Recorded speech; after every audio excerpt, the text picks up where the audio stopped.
He said Red Shea had the most potent cocaine there was. Every 2 weeks, I was walking out with at least 100,000, 100-something thousand, 200,000. It doesn't matter what level you are.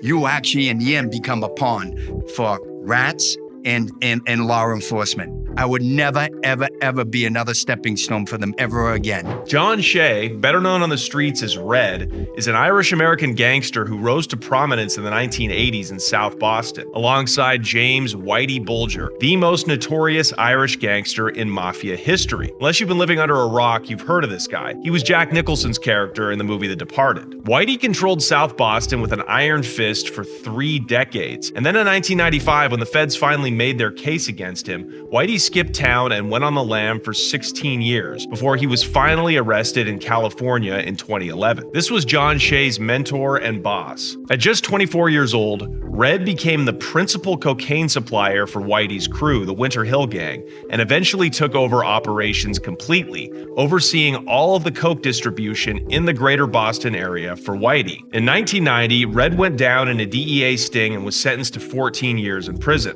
And it was during this time that he learned about his boss Whitey's betrayal. That's right, Whitey Bulger was an FBI informant since at least the late 1960s. That's the reason he was able to stay free for so long. John lived through the most fascinating era in American underworld history. It was truly an honor to have him on the show. He's got a New York Times best-selling book called Rat Bastards, where he goes in depth about this time, his relationship with Whitey Bulger, and how, in the midst of informants and rats, he stayed solid, kept his mouth shut, and did his time like a man. And for a bonus episode with John, where he goes in on some of these mafia internet rats, head over to patreon.com/theconnectshow. All right, without further ado, you're getting a piece of history today. John Red Shea, right here on The Connect with Johnny Mitchell. Whitey wasn't stupid by any means. You know, we're talking about a very calculating individual. There wasn't anyone he didn't manipulate. And there were solid guys that he killed.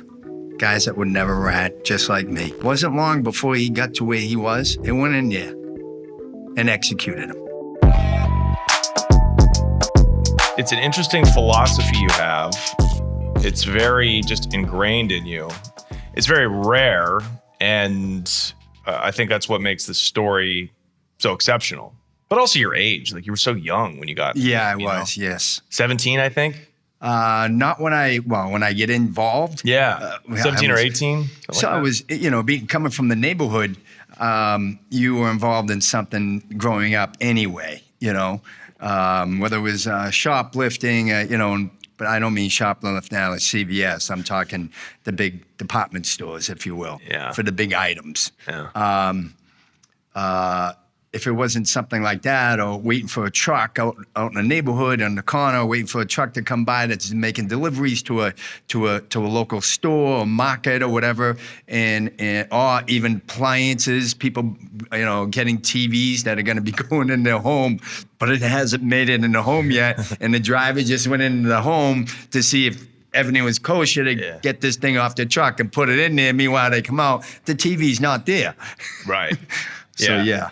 And Southie, I think people are fascinated with South Boston and the Irish there because it's like the last white ethnicity, unless you count like the Italians. But like South Boston was the last place that Irish Americans had a real ghetto. So when I got indicted, there was 3 major projects, and they were some of the biggest projects in the country, and they were all white. But after we got indicted, that's when the shift came, and they started putting minorities into the projects after that. So there was definitely a key there, and it's great that you brought this up, because there's definitely a key there where there was more to the eye. Wow. So after you guys went away in the early 90s. Yeah, they just started flooding. So now there's black people that live in Southie? In the projects. Wow. Hispanics, black. Because that was like Dorchester and Roxbury, the original. And then what happened on that is there was no heroin that was allowed back then. It was basically cocaine and marijuana and some pills. And Even angel dust at the time was a no-no in Southie. Whitey didn't want angel dust. He said absolutely nothing because he feared that the person who was on angel dust didn't care who you were. Didn't care. They had no fear. And he didn't want that type of individual in the neighborhood just in case they wanted to do something to him. Mm-hmm. So there was a psychological and a manipulation in his behalf to keep that out of there, to keep himself safe himself. Right. But that said, people did get a hold of angel dust. They were able to do it at times. But there was no heroin. Heroin was not allowed.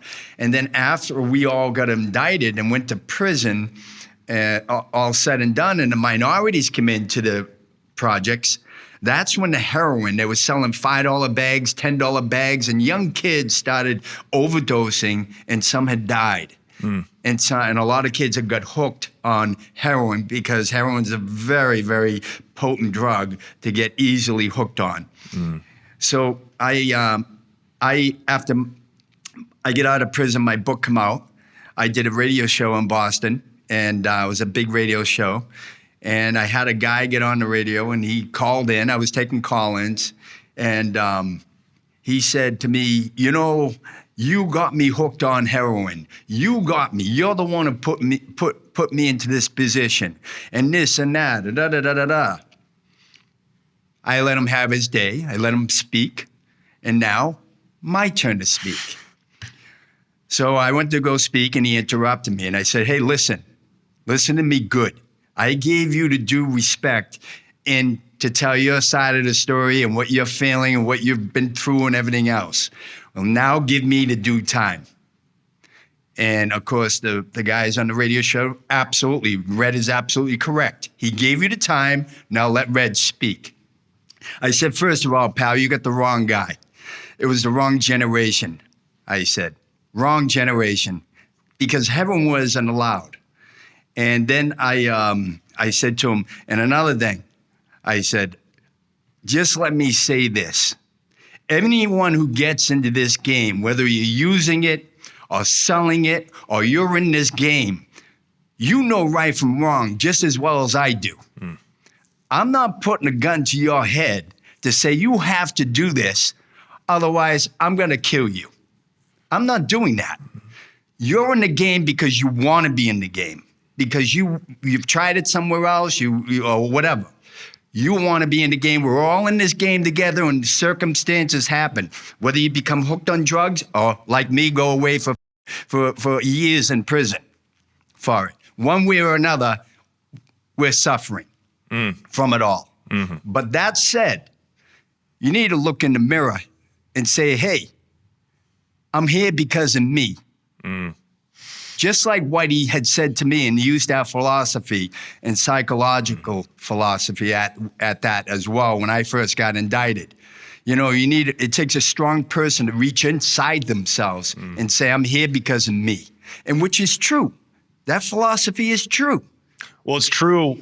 You can take that philosophy to any place in life, not just criminality. Exactly. You know, that's taking responsibility. That's as old as like Marcus Aurelius. And, the ancient, what do you call it, Stoicism, philosophy. Now that philosophy is true, but it's all if you actually practice it and preach it. Mm-hmm. So I'm one of those guys that obviously practiced it and preach it. Now, in Southie's been gentrified, I think, pretty heavily, immensely, right? Yes. So the projects are still there, though? The projects are still there. Is that where the only poor people left, I assume, are in the projects? Are there still poor Irish or working class Irish from the old days? There's still working class Irish, yes. Okay. Yeah, absolutely. There's definitely still working class Irish, right. But predominantly now it's very gentrified. Yeah. And, you still have your projects, but I'm going to tell you, these projects today aren't like the projects I grew up in because they redid them all over, refurbished every one of them. They look like brand new, beautiful apartment buildings, if you will, or townhouses, if you will. Mm-hmm. And they just done them over within the last few years, and they look beautiful, believe it or not. Yeah, no, it's and it's right on the water. Yeah, Yeah. Whites love water. No, yeah, yep, you got that right. I lived right across the street when I was growing up in the project from we had what they called at the time Moakley Park, or Columbus Park. Now it's Moakley Park, named after Joe Moakley, congressman, and same as the federal courthouse in Boston is Moakley Courthouse, because Joe Moakley was a Southie guy and he was beloved, and he actually helped me get moved from Michigan, Detroit, back closer to home so my mom could come and see me without any heartache. Right, when you were locked up. When I was locked up. Okay, so you came up, you're born in 65, you're, as a young kid, you're boxing, right, in the 70s, and you became like a really like acclaimed Southie fighter. But during this time, the 70s, in South Boston, this is when Whitey, you didn't know him at the time, he didn't know you, you were just a kid, but he really starts to control South Boston and take power. That is correct. During that time, and your fates are, 10 years away from convening, from merging with each other. Can you explain how Whitey came to control South Boston? Well, it took him a little while, okay? There was fractions that had happened and some wars that had happened. And after those wars happened between fractions throughout Boston, he was a part of one of those fractions. Right. But he used that fraction to his benefit, because then he worked for some of the bosses and he wanted to eliminate them so he could become the boss. The Winter Hill gang, is that, I think it's like a myth. That wasn't his gang. That was a different family, his game. Right? It was basically a guy named Howie Winters. They helped create that and build that, and Whitey kind of like joined them later on down the road, him and Stevie Flemmi. Right. And then they end up ratting on Howie Winters, and Howie Winters went away for horse racing and stuff like that. Wow. That's how they took over. That's how they took over. And nobody had any idea back then. Nobody. That they were working with the FBI. They had no idea. Wow. Can you explain? And Stevie Flemmi was an informant before Whitey. He was an informant years before Whitey. So Whitey came in, and then he realized that he was in a pickle because of Stevie, right. And he made his conscious decision to say, hey, I'm going to try to make it work in my favor and kind of pull this away from Stevie, because, quite frankly, he had more intelligence than Stevie. Mm-hmm. And everyone knew that. But he also had the power of his brother, the state senate. And he was more powerful than the governor in Massachusetts. Whatever he wanted, he got done, and that was it. Billy Bulger? Billy Bulger. Was he dirty?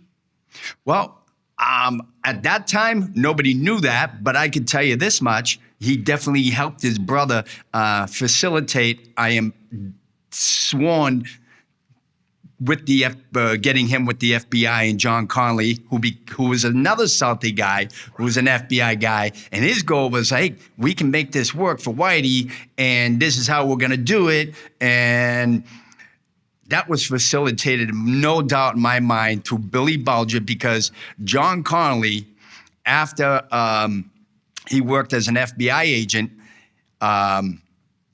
he worked for the Boston Edison. And the Boston Edison was controlled, it was an electrical company, and he was controlled by, and it was big company, and it was helped. Billy Bulger had a lot of influence there. Mm-hmm. So he was able to put people into that spot and earn a good living after there. Oh, interesting. Yes. So after it all came out that Connolly was working with Whitey. Well, I didn't know. Nobody knew then. Oh, okay. Nobody knew then. I see. Nobody knew, but Connolly had retired, and when he retired, he went to the Edison. And Billy took care of him. And Billy took care of it. Right. Exactly. Wow. Yeah. One hand washes the other. Oh, yeah. So there's no doubt in my mind that Billy wasn't the one who facilitated that relationship with Whitey and John Connolly. Now, we had known of the hearsay, if you will, of John Connolly and the relationship with Whitey, but nobody ever expected, even the Winter Hill guys that are older guys that were with Whitey and around Whitey at that time, they didn't expect that he was giving information. They thought he was receiving information and paying for that information. Right. Yeah. This is the beginning of when kingpins or bosses started to do that. You know, if you look now, it's all the internet and God, whatever it is concealing nothing. You know, Mayo Zambada, the most wanted drug trafficker from Sinaloa, he's been working with the feds and the Mexican feds for decades. Most of the bosses did. But I think Whitey was like kind of on the cusp. That's kind of like a cutting edge move to be working with the FBI and feeding them your competition. Not only was he feeding him his competition, but he also gave up some of his guys along the way if he needed to. Right. And there was no doubt about it. There were guys that went away from prison for hijacking and stuff like that. And after they were done doing their time, he brought them back in with him. They had no idea. They had no clue.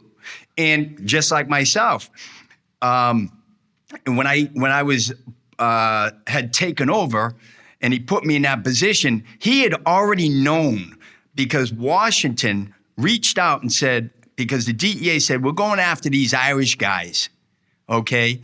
And we're going to target these guys for drugs. And we're going to go after them. Now, you got the number 2 in Washington, okay, that's saying, okay. And he turns to his guy and he says, aren't those guys our guys in Boston? And the guy says, yeah, they are our guys. He said, call Boston right away and let them know what's happening. Unbeknownst to me, as being the youngest guy involved, he had an alternative motive for me as a young guy. He already put me through a test, you know, with the Uzi and all that, seeing what kind of balls I had and if I'd stand up and if I'd give my friends up and all that. He tested me in every way in a basement with the Uzi. And guess what? I passed. And after that, that's why he put me in that position to be the boss of the drug organization and to run the drugs from Boston to from Florida to Boston and back and forth. But that said, he knew, he was calculating. So he was using me to protect himself, because he had already got word from Washington through John Connolly, that rat piece of shit, and to use me as a sacrificial lamb. Now, I'm a young guy. I'm up and coming. I'm eager. He played everything to that. And how did I know? As a young guy that was eager to, and wanted to emulate him in ways. I wanted to emulate him in ways because at that time, people looked at Whitey, wow, solid guy, legend guy, or whatever. Now, there might be some Monday quarterbacks that say, oh, I knew he was a rat. I knew he was a rat. Well, why didn't you say something then? Why didn't you say something then? Monday quarterbacks, those people, they're here every day. Every week we get that, right? Especially in football season. So do you think Whitey had a plan to give you up when he put you in basically 100%. The head of the coke operation? 100%. He used me as a sacrificial lamb. So are you telling me that that's the reason you went to prison, or you went down just from their indictment, the DEA's indictment? Like, who put it in play? Do you think Whitey put that indictment in play? So it went like this. There was organized crime, the state organized crime unit. And at the time, the unit was, his name was Newman Flanagan. And he ran the organized crime unit. They could not handle the surveillance and everything else. So they had to call the feds in so they can get the money and get help to surveil us. Now, I wasn't the boss at the time, but I was running the drugs from Boston and up and down. I was the main source for that organization at the time. And then that's when Whitey started getting word and stuff like that. And when I was getting followed, I was pretty good at it in catching them. And I'd bring it to Whitey's attention. And he'd say to me, yeah, that guy's out of Newman Flanagan's office. And so one day, I said, okay, let me test this out. I was standing on the corner with a friend of mine. I said, that guy's a cop. My friend said, nah, that guy ain't no cop. Hold on. Excuse me, officer. Let me introduce myself, Red Shea. He put down the window, he goes, Newman Flanagan's office. He goes, he looked at me, because I made him, and he went, you're a smart guy, Red. You're a smart guy. Now, my buddy who was next to me was like, holy, How did you know that? Easily. Whitey told me. Whitey played both sides so well. He didn't play checkers, he played chess. Yeah. And he was great at it. It's like espionage. Yeah. The way these kingpins he was play chess. One like day that. about Whitey was extremely well read. Yeah. Yeah. And he used to tell me all the time, read, read, read. I mean, there were parts of Whitey that, I looked at him at times like a father figure in that sense because I never had a father at home. Yeah. And I looked at most of all these guys because I was the youngest guy involved. Yeah. I looked at most of these guys as a father figure. Yeah. In one way or another, or like a big brother that I never had before. Right. So it sounds like even if you hadn't taken the pinch that sent you away for a decade, eventually to save himself, Whitey would have given you up. So I'm going to say this, and I'm glad you brought this up. I'm glad you're asking me this question because my attorney, Tony Cardinelli, who represented mob guys throughout history and everything else, Fat Tony Salerno, John Gotti case he was on, mobsters from Boston and everything else. He was the one who broke open years back and that they found out about the rats. And there was so many rats in the underworld in Boston. There was hundreds of them. Hundreds of them that the FBI had groomed over the years. Right. Hundreds. Could you imagine that? And they're supposed to be, the code is to live and walk the walk and be a man. Yeah. And now there were guys who did it. There were guys who did do that. And you know what? No matter what they did, I'm not saying what they did was right, but it was admirable that they took their heat and took their punishment. That's a man. That's a man, just like myself. I would never give anybody up, ever. I take the heat no matter what. Thank God I had good lawyers, I could tell you that. And I thank God for that today, because I wouldn't be here right now speaking and having this conversation with you. So there's also an Italian mafia out of Boston. I think a lot of people don't even know that because it's so predominantly Irish. We all stereotype the Irish I mob. get that because Boston Irish and that, but I mean, the Italians were bigger than the Irish, let's put it, throughout New England, that is. Okay, right. And it goes back to Rhode Island. Providence. And even further. To Springfield, but the main hub at that time was Rhode Island, and the guy who was a hard-nosed guy and ran things with an iron fist was LS Raymond Pacheco Sr. Yeah. I mean, he didn't fool around. But I tell you, when Whitey's name was brought up in certain things, he said, just let them have what he wants. Just give him, because from what I understand, he respected Whitey in that sense, but didn't want to have a turf war either. Right. So can you tell, what was the difference between the Irish, Whitey's family, his mob, and the Italian mob in Boston? What were the biggest differences? As far as? Rackets, strength, just everything. Well, in Boston, Whitey and Stevie, they were hands-on guys. And they took care of business, a lot of business on their own. Yeah, they murdered people themselves. Like Whitey strangled like Steve Flemmi's because he sister-in-law or something to death. His girlfriend. Oh. And it was his stepdaughter, by the way. That's how sick that is. Brutal, yeah. I mean, it just, who does that? I mean, really. Who does that? I mean, who does that even want to go with their stepdaughter? I mean, seriously, this is the mentality of people that you deal with. And that I was dealing with, unfortunately. And I was too young not to know better about that mentality. I just thought, hey, Braun, everybody looked up to Whitey. He's making a lot of money. And you, as a young kid, you admired that. What was, before the coke came into play, what were his main earning tactics? Like, how was Whitey making money? He was earning it on bookmaking. And back then, bookmaking was huge because you didn't have the gambling and the social apps and gambling and all that stuff today. All the big casinos in Boston, we had none of that. Right. So you could walk up and down the street in Salty on Broadway and see an old timer, and I knew them, the good guys, and they were just trying to make a living, Right. you know. And they take the daily number. Okay, hey Joe, give me 6567 today. Play it for the week. Here, you know, here's $30, 20 bucks. Right. You know, and then if they hit, they hit. Yeah. So it was stuff like that, and taking the huss bets and dogs and everything else that were running over at the racetrack and Suffolk Downs.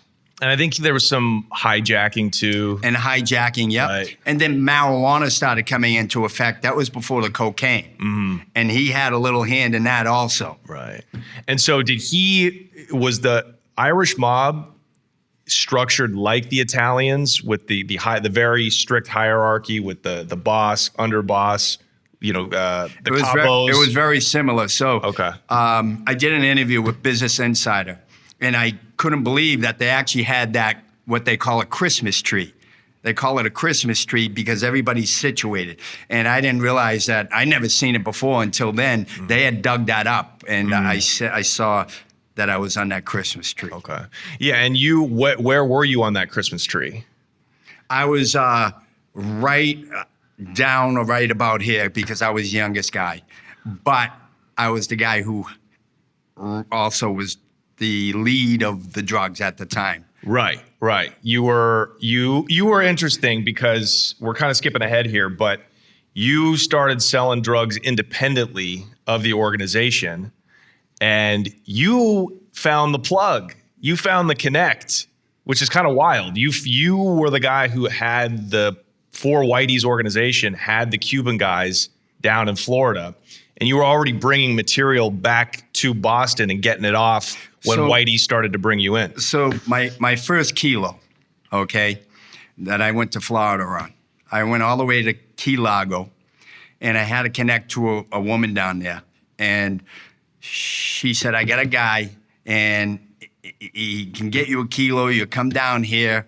And at that time, you didn't have the securities and anything into the airports and everything else. And I could use a different ID, a fake ID. It didn't matter. I put on Joe Schmo, and I'm flying on Joe Schmo.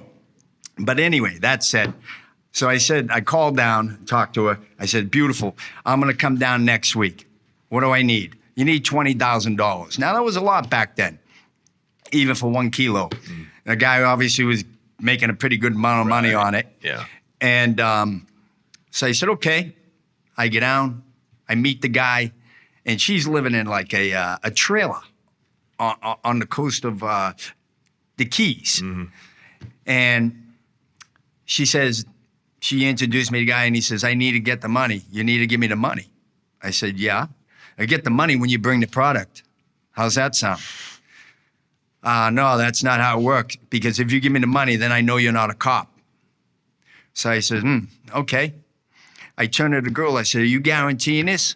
If this doesn't work out, are you giving me my $20,000 back? She said, yes. I trust him. Yes. I said, then we're going to roll. I'm going to roll the dice. I'm going to gamble here. I'm going to take that shot. So I did. And so that day I'm waiting. All of a sudden I hear a helicopter go by. I'm like, interesting, a helicopter. I didn't think anything of it. All of a sudden I'm waiting. I'm like, this son of a bitch ain't coming back. And I'm hooting and hollering. I'm like, I'm losing my right now. Screaming and yelling, right? Yelling at her. What the are you kidding me? So all of a sudden, it was like midnight. She wakes me up. The guy shows up with the kilo. I see the kilo, I open up, I look at it, it was beautiful stuff, great stuff. I was so happy. I wanted to hug the guy right then and there, because I got my money back and now I'm gonna go make some money. So what I did from there is the next day, I flew out from Miami and I strapped the cocaine to myself. I put one biscuit in front and another biscuit in back. I strapped it up with the one of those belts that you lose weight with. And I had over like a kind of like a Hawaiian shirt in a way. Yeah. So it was like baggy. so you couldn't see anything. And I timed myself going into to the airport because I knew that I was always told that they had dogs that sniff for drugs and stuff like that. Well, they were little chihuahuas or however type of dog they trained. Yeah. I was always aware of that. And so I would time as best I could to get to the airport and through the gate and just in time. In those days, again, you could get away with that because they didn't have the going through with the, no scanners or anything like that. And none of that. None of that. That was the good old days. Yeah. I missed out. Yeah. So you were bringing bricks back even before Whitey knew the extent of it. That's pretty correct. Crazy. So that's when the guys came and they said, "Hey, Red, you got a brand new BMW. Right. I see you with a new Rolex on. Yeah. You don't get as much off of us anymore." Right. So you were buying from Whitey's guys, but then you got a better. Yes. You went straight to the source, basically. Yes. And at that time, I wasn't good with them guys because I was getting stuff from them, but I was also boxing professionally at the time. And I fought with Vinny Pazienza in Atlantic City that one year, and they all came down to Atlantic City to see me. The whole crew came down. Yeah. And the one guy, he testified against Whitey, and I could talk about it now because I not mentioned his name in my book because I didn't give up people who never were indicted at the time. I wouldn't do that. So his name is the same last name I have, Shay, Billy Shay. So Billy, he said to me, he was the boss, and he says to me, "Hey, if you win," he had a gold bracelet that he had custom made, and he had his name on it. And it was gold rope chain bracelet, and in the middle it was his name, Billy, but all in diamonds. Yeah. So as a young kid, I was like, I said, "That's nice." He goes, "If you win your pro fight, I'll buy you a custom-made bracelet without the diamonds, though." I said, "Okay." I went down there, of course. I made sure I fought extra hard to win that bracelet on top of the shop money that I won. Yeah. Wow. And you won. And I won, yes. This message is for all my dogs out there, my dudes, my fellas, the men that listen to my podcast. That's almost 100% of my audience. So you're going to want to listen up when I tell you about the Perfect Jean. I've had the Perfect Jean on as a sponsor before.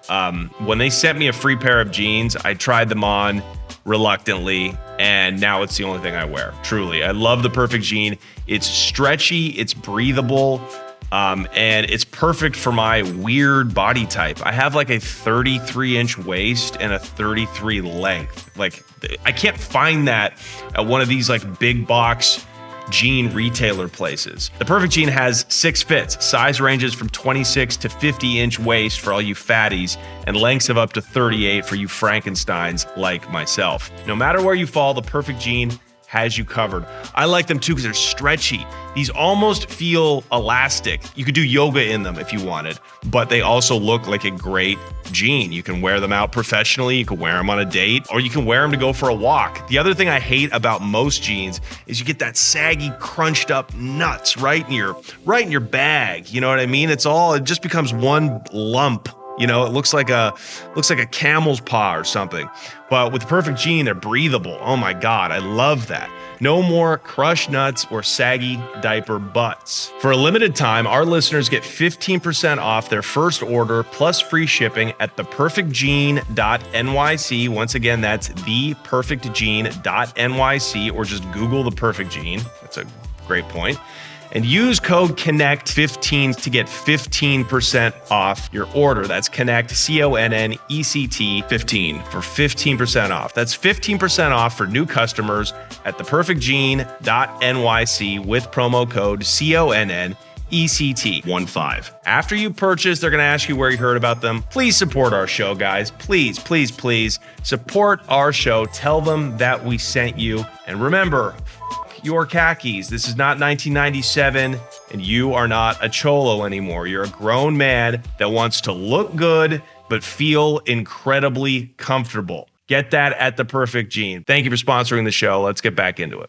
Today's episode is sponsored by BetterHelp, the world's #1 online therapy platform. Nobody wants to have to get in a car, drive to a therapist's office, wait in the waiting room. This is after, by the way, you've already vetted or tried to vet and are taking a risk on somebody that you've never met with your money and your time, it's much easier to do it online. It goes without saying that we all need somebody to talk to. I use BetterHelp every week. I used them before they were even a sponsor of the show. I had to go through 2 or 3 different therapists to find the one that I really jibed with. And that's okay. That's natural. It happens sometimes. BetterHelp makes it incredibly easy to anonymously and privately switch therapists if you meet one that you don't like. And they're affordable. That's what I love about them. They're probably 20 or 30% cheaper at least per session than going out and meeting a human in person, okay? They serve over 5 million people worldwide. They have access to a diverse network of more than 30,000 credentialed therapists with a wide range of specialties. And once again, easily switch therapists anytime at no extra cost. Take care of your mental health, guys. We are going into a crazy period in American history and human history. There's a lot going on. It can be stressful. You need to take care of your brain. All your health starts with your noggin, okay? Discover your relationship green flags with BetterHelp. Visit betterhelp.com/connect to get 10% off your first month. Once again, that's BetterHelp, HELP.com/connect. Get 10% off your first month. Thank you so much for sponsoring the show. Let's get back into the episode. So you were moving keys and fighting professionally still. At that time, yes. Your discipline was fantastic. I don't think you were using coke either. I only used cocaine. I had a bad experience one time. Yeah. One time, and I'm glad I experienced that problem at the time because it kept me away from ever using that cocaine again. Yeah. I went out with friends of mine. Unfortunately, they're deceased now. Except maybe one guy. One of them died in an armored car. Another one died, took his own life. But that said, we went out and I was younger than they were, but they were experienced at using cocaine. And I was selling cocaine. It was my cocaine. So, you know, we went out and we had some fun. I went out with them. In the beginning, it was great. Oh, yeah, I feel good, you know, and all that. And then all of a sudden, it hit me. I was so paranoid. I was watching over my shoulder. I just couldn't take it. It was just too much for me. And, you know, I was a newbie doing it, if you will. And you know what? It was the best thing that ever happened to me in that sense, because it deterred me from ever doing cocaine in my life again. Yeah. I was in it for the money. I wasn't in it to do it. I was in it for the money and to prosper and to try to have a better life for myself. Yeah. But that said, I got really sick over it, and my buddy says to my boxing trainer, he says, "Yeah, he can't do drugs. He can't do that. It's not in him. He can't do that." My boxing trainer said, "Good. I'm glad that he can't do that. I'm glad he can't do that, and I'm glad it ain't in him to do drugs." Yeah. So that was my experience with cocaine, and it was my last experience with cocaine. Thank God. Yeah, you had a real head on your shoulders at a very young age. It's not surprising that Whitey saw that in you and recruited you. He used to say, even with one of the guys, Kevin Weeks, because Kevin was younger than, he was like my older brother in that sense, if you will. And he used to say, he told my trainer one day, he says, he's reminds me of myself when I was a kid so much. He needs guidance. Tell him to get next to Kevin, because Kevin can relate to him and they're closer in age than I am to him. So he'd be the guy telling Kevin and all of us what to do up there, if you will, running everything. All right. But he figured that I would be able to relate better because of the age difference. And that said, he said, yeah, because, you know, most people are trying to break out of prison. He's trying to break in. Yeah, you were headed there for sure. Were you keeping the coke in the neighborhood, or were you moving it to wholesalers all over Boston? No, we had people not just in Boston, but that had outskirts of Boston, the whole and stuff area like that. Yeah, you had people picking up quantity. Yeah, quantity. Were you cutting it down and stretching it? We were, yes. Yeah. As a matter of fact, I'm glad I did at one point, because the cocaine was, one of the batches that we got was so potent that I guess there was some people who shot it up And one of my guys who was getting it from me said, hey, a guy almost OD'd and they had to, revive him or bring him to the hospital or whatever. And as soon as he told me that, as soon as I learned that, I said to myself, he says, this stuff is really potent. Now, I've already tapped on it a little bit as it was. I went and I hit it again. I hit it again. Yeah. And by me hitting that again, it brought it to a level where no one was gonna, pass out or die or whatever, if you will. Yeah. So I got it to a level that was okay. Yeah. But it was great for me, I'll tell you that. I'm glad he told me because I made so much more money on top of it. Right. So if you were buying a key for 20 in Miami, how much could you sell it for in Boston after you all stepped on it and moved it? Well, if I sold it wholesale, just as it is, I would have got at least 60 grand. Wow. Just passing it off. Just passing it off. Crazy. But I had a big distribution business in half ounce business. And that I had a big business just in ounces. Yeah. People would buy ounces at a time and stuff like that. And that's where you really made your money because you were stretching out even more. Wow. As coming from a business standpoint. Right. So you can make 100,000 off that. Exactly. Crazy. And a lot of these bars. Just in ounces. And a lot of these bars in the neighborhoods, that's where you would get your Coke before cell phones, right? A lot of that retail. Of course. Yeah, you go to the bars and the guys like me would be in there. Hey, what's up? How you doing? Hey, Red, the Graham business back then was huge. Huge. Yeah. I used to sit home and grab a magazine. I'd cut up the magazine, and I used to make the Graham pockets and stuff and then fill my cocaine up that way. I'd have a couple $1,000 at least, in grams, thousands, 4,000 or 5,000. Anyway, it's been so long. But yeah, I'd easily 4 or 5 grand a night just in grams. Crazy. So you're such a young guy. You're like, and that was just me beginning. Okay, so you're like a 21, 22-year-old kid. You're making all this money, hundreds of thousands of dollars on your own. You did the legwork. You went down to Florida to find the wholesale price. What was the value of going with Whitey instead of just staying independent? So I'm the guy who took the chance. Precisely. And I had no idea where I'd end up, but I took the chance as a young guy. And I think that happens to come from maybe my boxing days, or maybe it's just something that's in me, taking chances. But I took the chance because I wanted to be like the other guys in the neighborhood and make money too. And boxing wasn't cutting that for me. Being a professional fighter, even though I was starting out early in my age, it just wasn't cutting it for me. These guys had pockets full of money. I mean, it was hard, coming from the projects as a young kid. I saw that, and I saw the power that they wielded, if you will. If there was a problem in the neighborhood or whatever, people went to them and say, hey, can you give me a hand? Do you know this guy? Can you talk to this guy or whatever? Old school stuff, Yeah. And some of these people weren't just like regular neighborhood people. They were regular neighborhood people that were even in law enforcement, So they, these guys had wielded some power in that sense. And, it wasn't so much a power, but it was the money that I saw. It was the money and how much money they were making. And I wanted to do that too.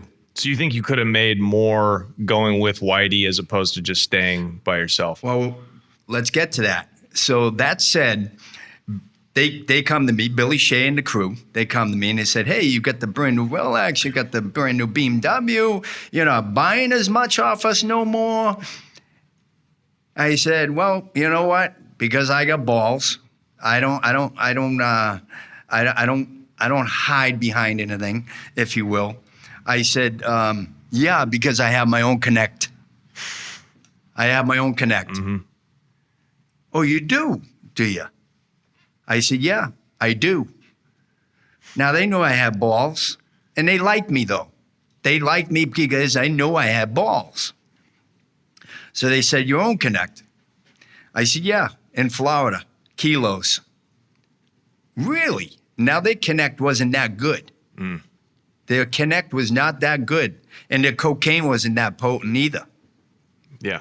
Mine was, and even Billy Shay testified against Whitey Bulger in court and trial, saying how they recruited me when I was a young guy. And he said Red Shea had the most potent cocaine there was. Yeah. I guess, great, yeah, but, So they're getting their middleman, basically. Yes. Yeah. Exactly. I was getting it right from shit. It was coming right over on the plane, right, or whatever, however it was coming. Sometimes it was plain, I will say that, and dropped in Florida, and then they'd pick it up, and then I was getting it straight from the where they made it. So that said, he said, "How about this, Red?" Billy Shay was a calculating, quick-thinking, smart individual. He was well-read himself, college-educated in prison when he was there, and he came to me and he thought quick, even with all the guys around him, because he was the boss. He said, "Tell you what, Red, why don't you join us? And you can be the main distributor for us. You can bring all the cocaine in for us. And at the same time, you don't have to add your people in with us.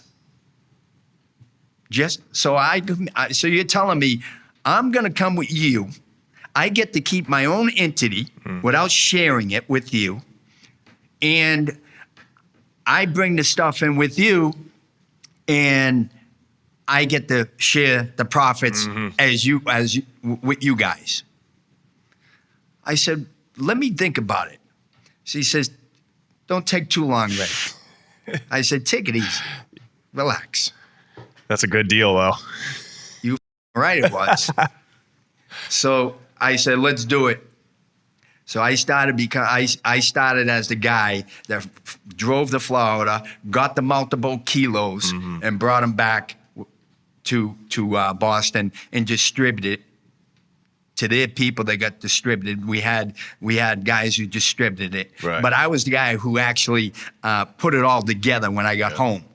Yeah. I knew how to put it together. I knew how to cut it up, to stretch it out a little bit and make profit, but not too much stretching out, because you want to make sure you have a good product. Of course. Because if you don't have a good product, people are going to complain, and you're going to have a difficulty in people coming to you.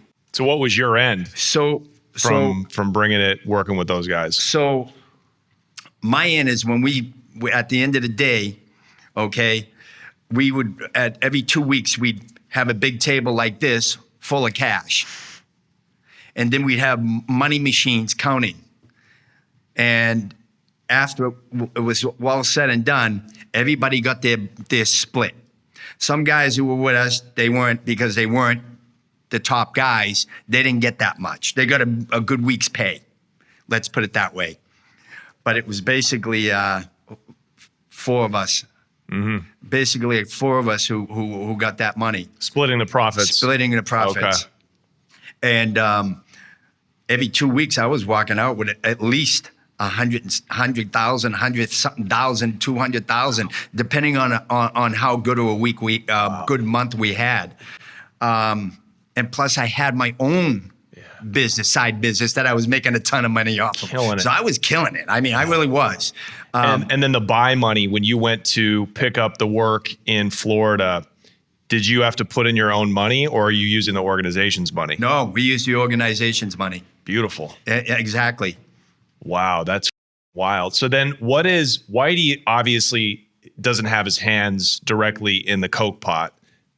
What is his royalties on, a big, like, say you guys move 10 keys in a couple of weeks? Like, what will Whitey get a taste of? So Billy Shay had control over that. It was his, because Whitey dealt with Billy Shay directly. Yeah. And he was the one who he would get the money from. Billy Shay would pay Whitey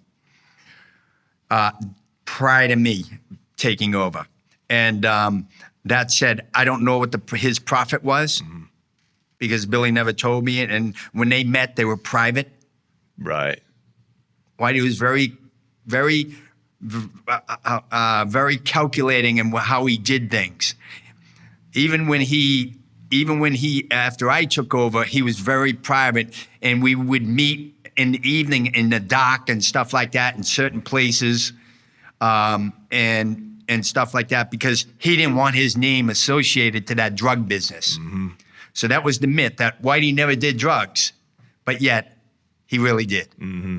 So, but he tried to separate himself as much as he could without being exposing himself as much as he could. Yeah. So, was it every day that I was with Whitey Bulger? First of all, no, I wasn't with Whitey every single day, no, because I was running the drugs. And he isn't going to be riding around the drug dealer, head drug dealer in Salty, because then they'd say, oh, he really is a drug dealer. Mm-hmm. Right. Even though the feds had an idea, the DEA had an idea, and they knew.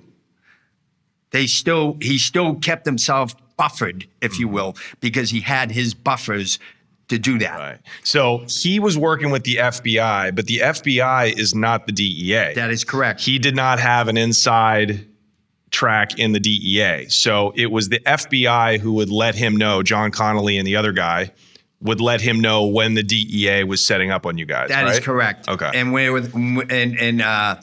because they did share information with the FBI, the DEA, about the ongoing investigation, and they did share like where maybe a wiretap might be and stuff like that. Right. And every single time, almost every single time, Whitey found that wiretap, because we had devices to find wiretaps. And he had that wiretap device, and we all had the same one.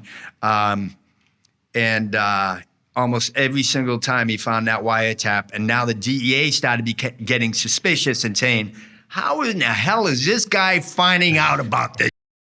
We want to know. Yeah, it's like the scene in The Departed where how the did he know to turn the phones off? Right. You know, that's my best Mark Wahlberg. Like, they started to really get suspicious. Well, talking about Mark, I worked on the movie with Departed with Mark at the time. Right. Yeah. But there's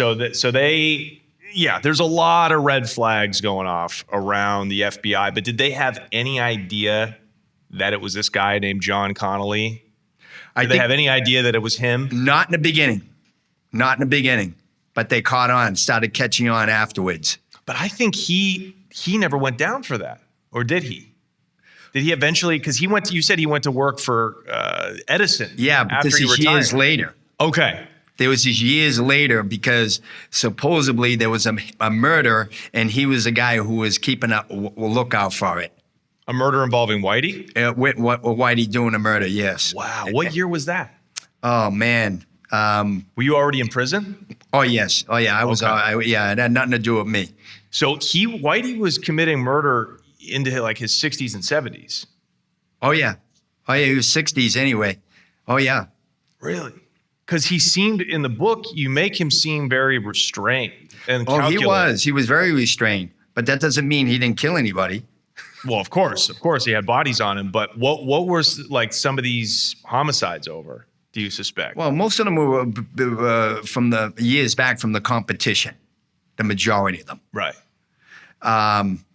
Or somebody that was a threat, if you will. But yeah, I mean, these other Irish guys, or I know he killed a few people, like he machine gunned to death a few people at the beginning to take over. But did he have to kill like Italians or anything like that? Or was it just people trying to push in on him, on his business? Well, I wouldn't say he didn't actually kill the Italians, if you will, mob guys. But I will tell you this much. He was definitely prepared if he had to. He was definitely prepared. Okay, so you're in prison by the 90s. 95 is when Whitey goes on the run. And then John Connolly's retired. He's working for Edison because Whitey's brother gets him a job there. It looks like they just got away with it. Like he's just going to, live out his days and he's never going to go down for it. How did he eventually, it was so there was a wiretap implicating Whitey in a murder. How did that So what happened was eventually they had a case against them. They had some bookmakers, Jewish bookmakers, okay, Chico Krantz and stuff like that. They were from outside of Boston, the Newton area, and Georgie Kaufman, who was a great guy. These guys are dead now, but Georgie Kaufman, his son's a great guy, and he was a solid Jewish guy. Yeah. But he was the guy who went all to the other Jewish guys and collected the money for Whitey and Stevie and stuff like that. And he used to own a garage years back called the Lancaster Garage. And they used to go down there and meet up and stuff like that. But that said, so that case came about years later because they couldn't get Whitey through me.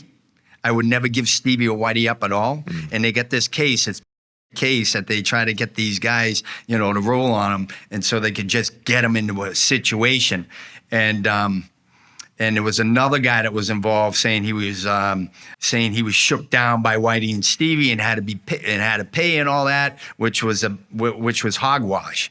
Now, mind you, I was in prison at the time when all this came out, and I got wind of it, and because I knew one of the lead informants and rats against them.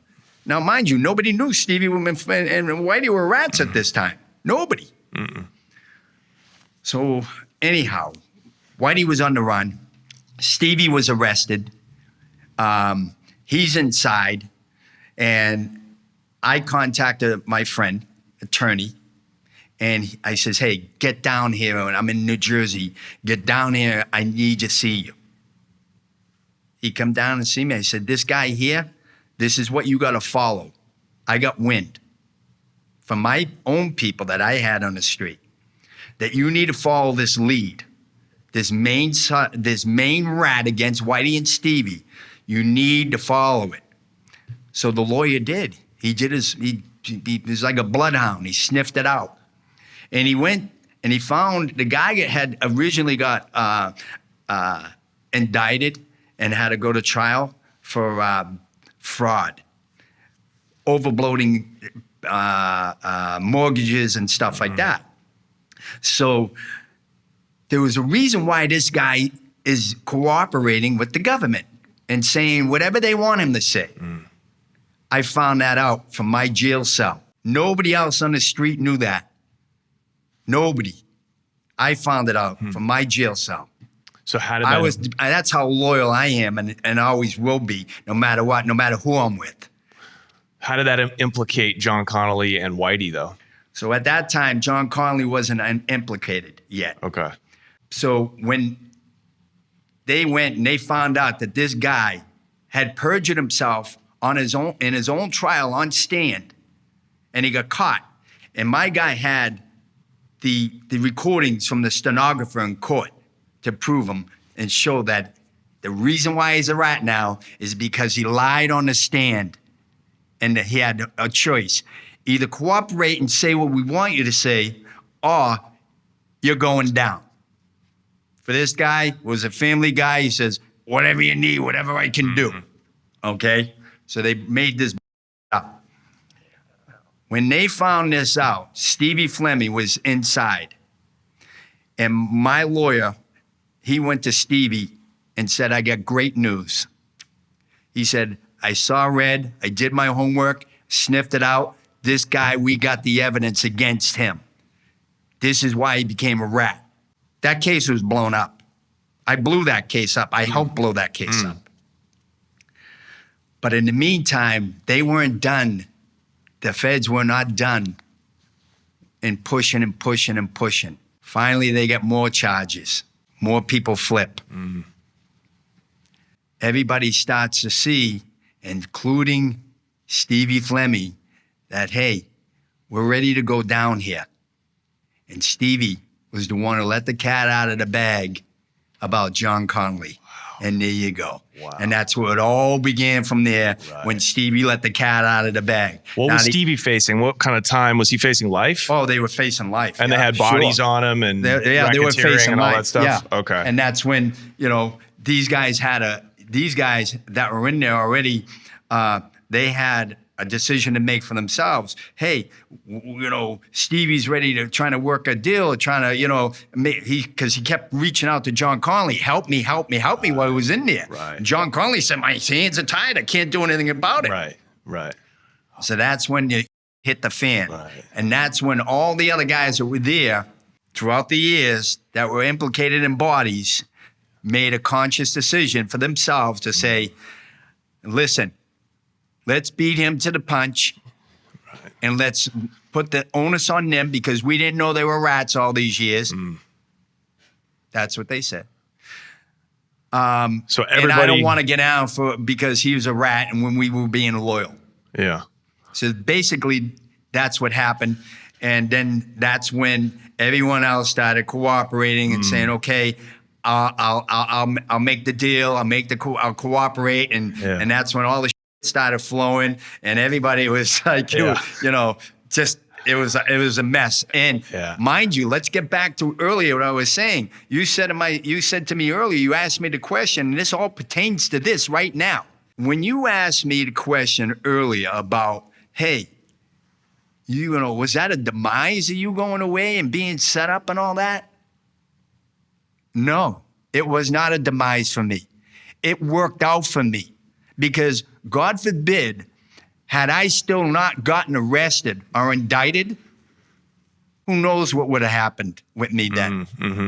Because I would have most likely been in more myself. For sure. And these guys are flipping left and right. What do you think they would have done to me? Yeah, you would have got. And I guarantee you, I would have, no matter what, I would have never flipped. Yeah.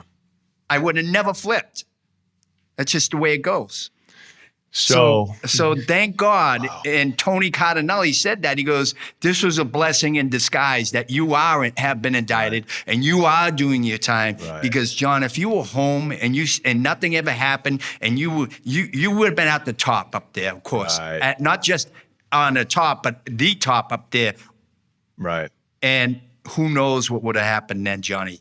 So your drug case, when you went away for 11 and a half, 12 years, that was actually smaller compared to this big RICO case that they eventually put on the whole Southie crew. Well, like that sounds like that was the big It wasn't fish. just Southie guys. It was other guys that were with the Hill gang from years back. Yeah. But they got decades worth of crimes. Yeah, that is all correct. Pinned on it. That was correct. like your, I would compare that. I was only in a 4-year investigation, if you will, where these guys were decades. Yeah. So, and most of those guys flipped, and of course you would tell on a cop. I would too, and I'm not you, so don't hold it against me. But if you had to give somebody up to save yourself, you would finger this FBI guy. Well, that's where me and you differ, and but I think a lot of people, from Frank Lucas, I wouldn't write it on a Martian, if you will. Fair enough, but I think a lot of gangsters always look at the law enforcement as the enemy, even if they're working with them. I'm going to say something. There were gangsters that went away for life that could have told on anybody, and law enforcement and everything. Yeah. Look at Fat Tony Salerno. Right?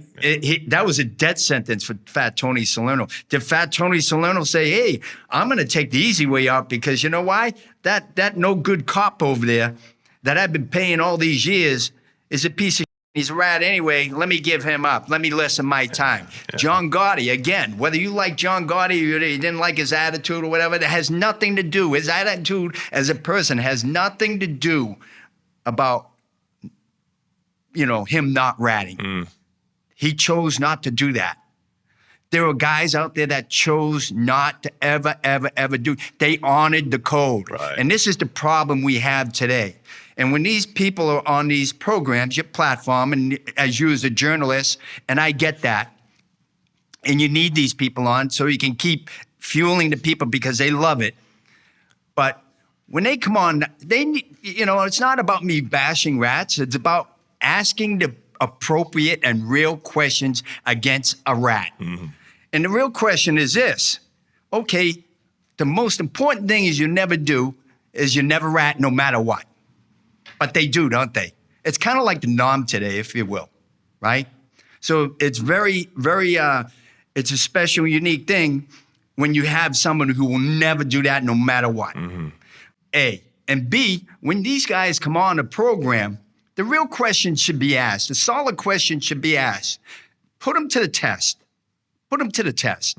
Say, hey, listen, you went into this life promising never to rat on your friends or anyone else. Anyone, no matter what. Even if the person next to you cannot, you still take your lumps and bumps as the man or the strong person you should be. No matter what. That's the code. But yet, these guys always have an excuse. Like one guy, he ratted on 12 people. And he says, well, hey, they were going away anyway, because of recordings. So, I just added to it. So, because they were going to go away anyway. That was my way out. I was smarter than them. No, you weren't smarter than them. You weren't. They honored something to a life that they chose to do, that they gave their, just like when you go into the military, you choose to go into the military, you choose to be a solid soldier and never quit on your fellow soldier. It's the same premises. Though I'm not putting a soldier in my category or gangsters category by any means, because they are better than gangsters. Soldiers are better than gangsters because they serve our country every day. But it's a similarity, if you will, is where I'm putting it. Well, I think the point of the laws, it's self-preservation, right? It's the human instinct. And when you look at life in prison, it's kind of the same thing as dying, right? Exactly. Getting killed in Vietnam. Exactly. If you're likening it to a soldier. So the feds recognize this, and that's the reason that the RICO statutes were created and these mandatory minimum sentences, because they get it. You just turn the screws on somebody, and it's... Oh, I've been there. I know. Yeah, and, right? And, by the way, I've never been arrested in my life prior to getting indicted, okay? And I was living high life as a young kid. Yeah, I might be tough, a good boxer and stuff or whatever, but I've never been arrested. I've never really been arrested for anything like that by any means. But what I did, is I prepped myself because I had an idea. I had an idea that I would be indicted someday and that I would end up going away. So what I did as myself and as a fighter, I trained for it. I would visit guys in penitentiaries, go see them, visit them, go behind the walls in penitentiaries to get a feel of what it will be like if I end up here and what it's going to be like. I also said to myself, before I crossed that threshold into that life as a young man, I also said to myself, if I cross this threshold into this life, am I going to be able to hold my water? And I said to myself, yes. And I lived up to that. I don't know how many people actually have ever said that in this life in the way I just put it now. That's what I said to myself when I was a very young man. If I cross this threshold into this life, will I be able to hold my water no matter what? So you knew that if you got arrested, you weren't going to rat. Like you knew that even before you got into crime. You were like, there's a good chance I can go down and I will not give anybody up. You said that to yourself? Absolutely. And you know why? Because I had a family member who said to myself, has said to me, and his brother ran around, Whitey, they ran around hijacking and stuff like that, okay? And he said to me, I won't break the law. I said, okay, but can I ask you why? He said, yeah, because I could never do the time. So I learned at a young age, when he said that to me, it stuck in my head, a bulb went off. And that's why I say that here today and what I thought years ago as a young man. That's a real man. That's taking responsibility. Like, I know I can't do the time. I probably would rat. So I'm not even going to put myself in a position to where that could ever happen. But there are a lot of men out there that have done this, that have done what I've done, and even more. And they're doing time today. They're doing a lot of time. Some of them are doing life. And you know what? I'm not saying what they did was right, because what they've done as a criminal isn't right. But what they did do right is accept their responsibility. And that, my friend, is integrity, no matter what way you want to slice it. No matter what way you want to slice it, that is integrity. And they don't have a voice because they're locked up inside, But if I could be a voice for them now, today, Yeah, I mean, it's, you're part of an era and a world that no longer exists. 50 years from now, there will be no war on drugs. The whole system is coming apart, as it should, right? The war on drugs and organized crime, that is all a product of the government making vice illegal. If drugs were legal, gambling was legal, prostitution was legal, there would never be a Whitey Bulger. There would never be any rackets. And we see that now. There's no gambling racket, there's no weed racket. And so I think hopefully that won't even be something like putting a human being in a cage for selling drugs will just, it's so uncivilized. Well, Hopefully this is the last time a podcast like this will have to exist, because it's just, we're moving towards a more evolved way to live as a species. well, there's a new crime. It's not so much in a way a new species and a way to live. It's a new crime, and that new crime is cybercrime. Sure. That new crime is cybercrime now, and they're coming out in every which way to scam you and cyber you in every which way. And now you have AI coming along with that, which is everybody's saying, "Oh, AI is great. AI is great," but they're gonna see how bad AI is going to be. So you're sitting here now, Johnny, and I'm sitting here now, but maybe we'll be sitting somewhere else at the same time. They'll have us sitting somewhere else with the AI. Yeah, I don't know. I'm telling you, it's know. coming, brother. And that's more scary than just having someone sell drugs. I can tell you that right now. Oh, sure. Now, so John Connolly gets implicated in this big case. And does Whitey also, is that when it's discovered that Whitey was also an informant at the same time? Once Stevie let the cat out of the bag, yes. Wow. How did Stevie go down? Whitey now had skipped town. This was the year, I believe it was like 95, that Whitey went on the run and was on the lam for literally almost 30 years. Why did Stevie not go on the run? That was his right-hand man. So he told Stevie. Stevie got the word. Stevie hesitated. Whitey never hesitated. And by the way, Whitey was already prepared for this. Right. You said he had money accounts all over the world. And they found those safety deposit boxes throughout the world. Right. Okay. And when they found him in his home, and this is even another crazy thing.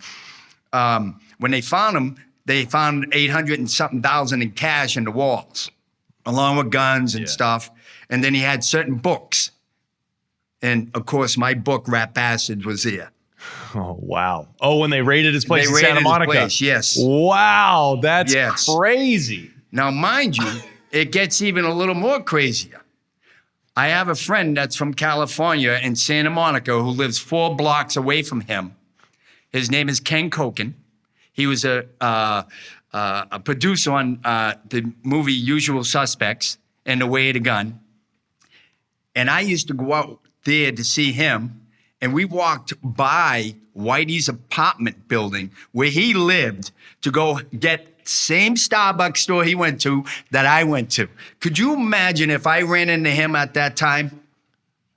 I can't even tell you how I know how I probably would have reacted, because I used to have this occurring dream. And in that dream, dreams are dreams. You never know how to really figure them out sometimes. But I just knew inside of me, it was like something that I needed to get closure. And the only closure for me was running into him and asking him why. Why would he do that? Wow. Why? Why would you become a rat? Why would you give me up knowing that they were coming? Why? But that said, as a young kid, I didn't know any better. He was smarter than me. He's a well-seasoned, you could call him a well-seasoned espionage CIA guy, if you will, amongst a kid from the neighborhood that's just kind of spreading his wings now. Yeah. That's how much manipulation he had over me in that sense. I think you took it very personal, but you got to remember, he was informing and working with Connolly decades before you were even in the game. You were just a kid. But just remember, before he came out, as I said earlier, Before it was known that he was a rat, I was still helping him in my prison cell to get the charges knocked off of him and Stevie Flemmi. Wow. Now that's a soldier. Yeah. That's a true street soldier. Yeah. And he knew the whole time. God. And he knew the whole time. Yeah. He knew the whole time. And so it's very likely that he was sitting in his apartment in Santa Monica as you and your friend were walking by. Absolutely, 100%. He was still there. He was there. Wow. Did we know? Okay, so he goes on the run. So- Stevie didn't get out. And this is where the whole cat comes out of the bag. What happens to John Connolly, by the way? Did they arrest him? He ended up getting arrested. And they implicated him saying he was a lookout for a murder. And did he go to prison? He did. Did he die in there? Or what He was did his not. sentence? He went to prison. He got a long sentence. Yeah. And he was down in Florida. And he ended up getting out because he ended up contacting cancer. He's living in Florida now with cancer. I don't know. I guess he's cancer-free now. Who knows? I don't know. Yeah. But yeah, that's where he's living now. And he's lucky that he was able to get out. That's for sure. Right. Because he had a long sentence. Yeah, he was, I'm sure, just And all those disgraced. Boston guys, all those guys went down and testified against him. How did you find closure? So again, there you go. You hit the nail on the head. So I had this reoccurring dream and meeting him in New York. I used to drive me, part of my French, but it drove me nuts all the time. Because when I dreamt it, I meant it. And I'm walking in New York, and holy behold, there's Whitey. And I grab him, I pull him into a doorway of a building. And I said, why? Why the would you ever do that? And he said to me, I was trying to protect you. It's unbeknownst to me because it's a dream. And at that moment, I grab him by the back of his head and his jaw, and I snap his neck. And I kill him on the spot. It's great you never ran into him because you might have done that, and then you'd be locked up again. And what closure could you have gotten? I mean, the real answer is, why'd you do it? Well, the answer is, better you than me. You know, like I quote, the best movie quote ever that sums up the streets is Sean Penn in Carlito's Way. When he's talking to Carlito and he's like, your world's this big, and the only rule is save your own ass.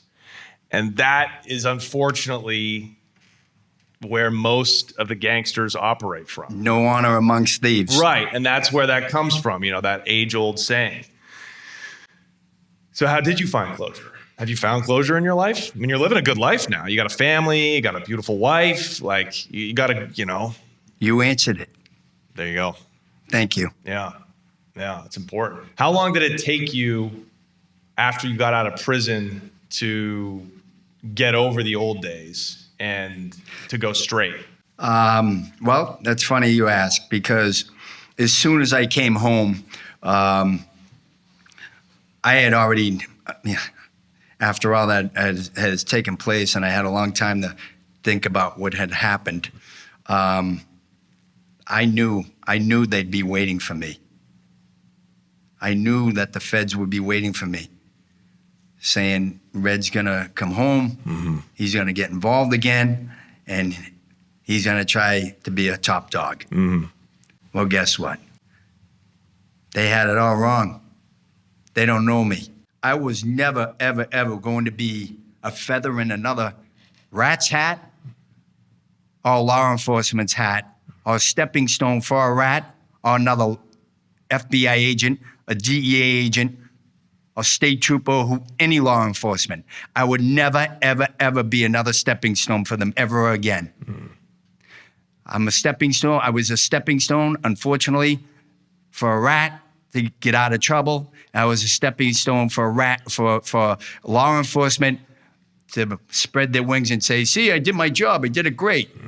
Never again. You were kind of a pawn, unfortunately. And unfortunately, that's what happens even if you're a boss. Yeah. It doesn't matter. You become a pawn, even as a boss. Yeah. It doesn't matter what level you are. You actually, in the end, become a pawn for rats and law enforcement. And kids need to know that out there. People need to know that out there, that the deck is stacked against you. I don't give a shit what they say today. That deck, as you know it, and you said it already, that the tide is changing, that deck is stacked against you. You might think you can win. You might think that you can win even a little bit here and there. But there's going to be that day that knock on the door and those cuffs are coming, unfortunately. All I got to do is win once. That's the thing about the game. Yeah, you can win for years. Listen. You got away with selling drugs many thousands and thousands of times. And it's just that one time you don't get away with it. What was the evidence for people should read the book so they can, get the details of all of what they had in your case? Well, for the first question is, do you think you actually would have been safer not going with Whitey's crew? Or did you think that was even an option? Like if you had told Billy Shea that day, nah, I got my own connect, I got my own customers. Do you think they would have come for you? Like turned it into a problem? I don't think they would have. I think Whitey would have. So he would have given you one last warning and then? I think Whitey would have came and it would have said, this is what you need to do. This is the choice you have. Yeah. So I think in that sense, I think I made the right choice, seeing that I was still not going to give up the life. Were you prepared to defend yourself against these guys? Like, did you have a gun? Were you ready to kill to protect your business? I'm a natural born fighter, so. Yeah, you never had a piece though. Did you carry a gun? Yeah, when I got indicted, I had guns and plenty of bullets that they got me with. Yeah. As a guy who's a fighter, grew up boxing and preparing, as I said, for the worst, I was always ready. I was ready always. Even in the same thing in prison, you know, something goes wrong in prison, you got to be ready. Yeah. And I've had those instances too. Yeah. If Whitey was getting information from the FBI and John Connolly about the actions of the DEA, why did you still get arrested? Why did you still go down? Because it was a DEA operation, not an FBI operation. Okay. And they gave a shit about the FBI. Matter of fact, they didn't like the FBI after all that. They hated the FBI after that. Oh, I see. So they had no jurisdiction over the DEA. The DEA, as I said, they went to the top and said, we're going after these guys, we're targeting these guys, and we're going to get them. The FBI couldn't say, oh, they were informants with us. You can't touch them. So Connolly didn't even really know about the DEA moving on you guys. Oh, he did. And he was giving the information to Whitey. Absolutely. So then could Whitey to keep Whitey out of getting caught. And Whitey didn't tell you? Wow. He put me in that position to take the heat because he knew I could. That's up. It is what it is. You live and you learn. What kind of intel, what kind of evidence did they have on you in this case? Like controlled buys, wiretaps? Like what were some of the things that they had on you? They had numerous amounts of wiretaps. Numerous amounts. They didn't catch much cocaine at all. Right. At all. I was moving things when I knew things were happening. I was moving those stashes. I mean, kilos and kilos. I was moving them so they couldn't get them. I mean, I dress up at night and, come out in the evening because like Whitey used to say, free camouflage is nighttime.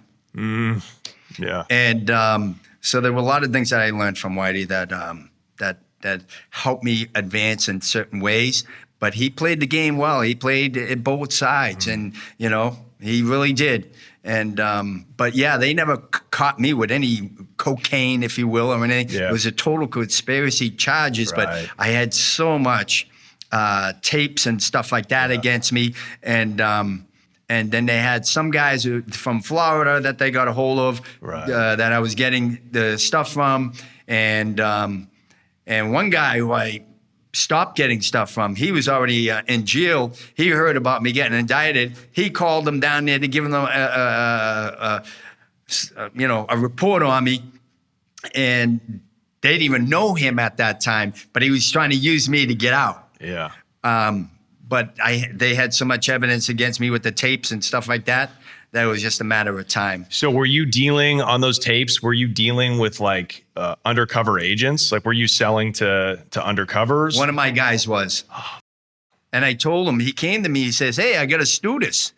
Oh, yeah, the stewardess. They fly all over the place. Stewardess, yeah. And pilots, too. Pilots and a stewardess. Yeah, snorting cocaine and flying. I'm saying to myself, are you kidding me? Like, I hate going on a plane as it is now. So that said, that's how they operated, these two agents. Oh. Wow. Yeah, and it was a girl named involved called Bonnie Alexandra. Yeah. Did that blow your mind reading the discovery, or like this broad was a fed the whole time? They wanted to get to me.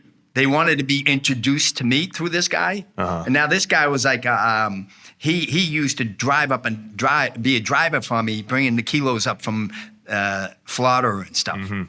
So I says to him, I said, do you know these people? Do you know where they come from? Do you know them personally? Oh, I was introduced by this guy. You were introduced by this guy. He didn't want to pay you one time, right? He didn't want to pay you, right? Am I asking you the right question? If I'm not mistaken? He goes, no, he didn't want to pay me. I said, and I went down and I told the guy he had to pay you, didn't I? And then where did he go? He wasn't around no more after that. But yet you still had these people that he said he was gonna make it up to you, so he gave you these people to make business off of. Is that what you're telling me? I questioned him at the time about it. Yeah. He goes, yeah, because I was very insulated too. I mean, I took chances, but I was insulated too. Right. So he said, yeah. I goes, do me a favor. End it with these people. Do yourself a favor. End it with these people. Yeah. But it was too late. Right. They had already infiltrated. Yeah. Because he got greedy. Right. And in this game and any of this life, that's what takes you down, just like it took Whitey down and Stevie down, greed. Just like it took John Connolly down, greed. Yeah. Yeah, and you're supervising all of these distributors, and some of them are dealing with undercovers, and then the feds traced them back to you. Me. Yeah. Dude, what do you do about that in the 90s? Like, this is before you could use like encrypted phones and things like that. You're just using the house phone, I guess. Like, we had beepers then. Yeah. So, a number will come up in a beeper. I call a phone. It could be a cell phone, not a cell phone, a pay phone. Because there was pay phones back then, Yeah, hey, Blackie, we had code names and stuff like that, Yeah. But they still were able to pin it on you. Well, it's what they do is if they hear these tapes, and you'll say, "Yeah, it's Billy. I need. Can you? I'm looking for 6 subs or whatever. Whatever they might have said at the time. Like I had a guy who was innocent on my case. He was innocent.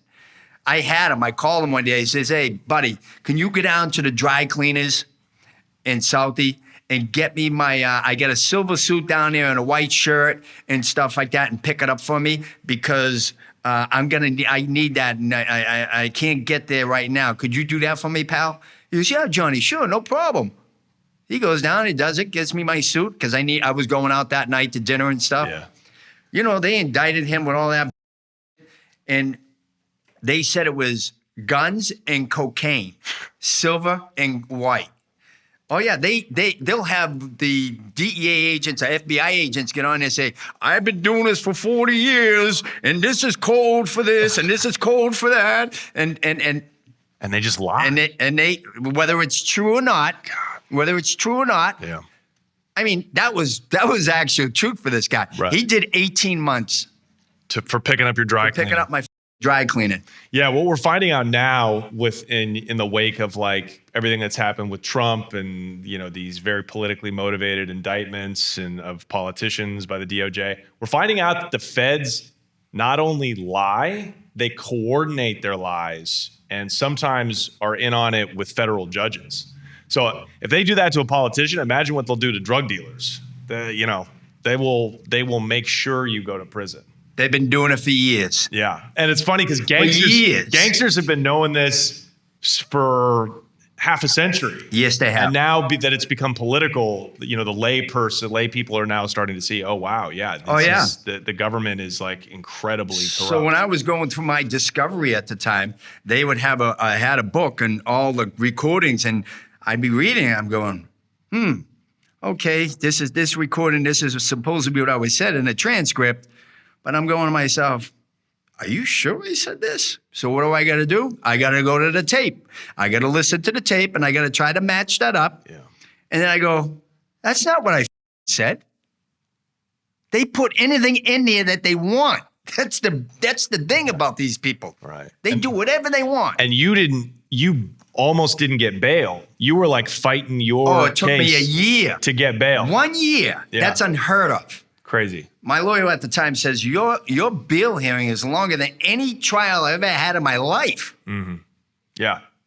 Yeah. Everybody else in the organization got bail. And you were in Fort Dix, I believe. Or no, you were in Danbury, Connecticut. Danbury, a 24-year-old, you know, getting treated like a kingpin. Like I was. It was an 848. Yeah. Continuing a criminal enterprise. So 20 to life. Yeah. And my name was up on the top of the indictment. Yeah, of course. You know, that's what an 848 is. And they throw all this paperwork at you. And it's to break your will. I went to my lawyer at the time, 848. How many are you going to have? Well, you have to have 3 or more men or 4 or more men underneath you, and they have to be this and that. I'm reading the law on it. So I say, well, I didn't have that. Wait a minute. He says, Johnny, I've seen 848s that sold grams, that they used it for gram cases. Wow. Never mind kilo cases. I said, well, that's the end of me asking you about that question ever again. Wow. They use these tools in any way they can, whether they're justifiable or not. How many people did you actually have working for you, though? When I got indicted, there was 51 people. I think that hits the burden of proof. And they were all connected back to me. Wow. It literally went Whitey Bulger, Shay, Billy Shay, and then you. And then the whole organization underneath. That's wild. Whitey, Stevie, Billy Shay, and then Red Shea was underneath because he was the youngest kid. He was the guy who was bringing it all in. Yeah. And then when Billy went away, Billy was told to leave because they came to me because I told you Billy had the unique idea and let me keep my customers. But what Billy wanted was and this set me up with Whitey in this sense.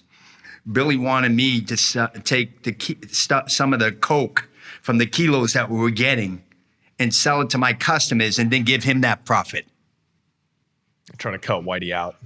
Cut everybody out. Yeah. So I looked at him and I went, whoa, I don't like that. That's not how I operate. So I went to a friend of mine and I said to him, told him what was happening, my confidant. He said, he's the boss, ain't he? I said, yeah. He goes, you know, it's not going to look good. You know, if something goes down. I told him, if you do that, you're going to weaken the product. He said, yeah, but he's the boss. He's telling you to do it, right? I said, yeah. So somebody said, just tell him to go talk to the boss about it. And talk to you about it. Let him handle it.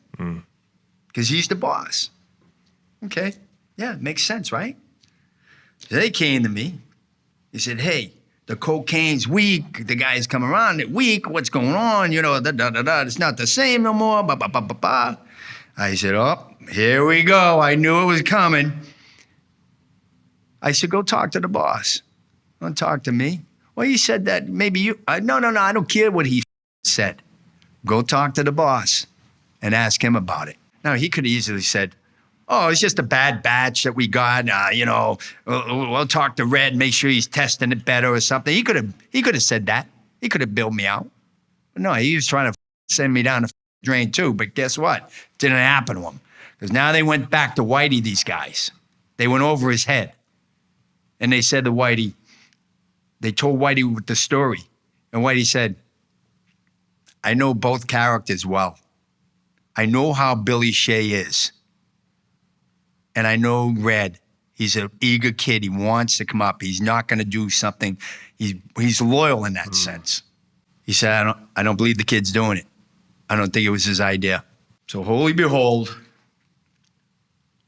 Billy Shay gets a call because he was in Florida. Gets the call and they say, you need to come back. Whitey wants to see you. Is there a problem? Why does Whitey want to see me now? What's going on? Just that Whitey wants to see you.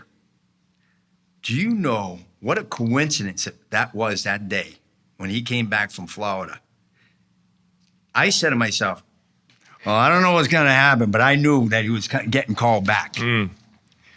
I said to myself, maybe I'll leave town for a little bit, because I had no idea what was going to happen.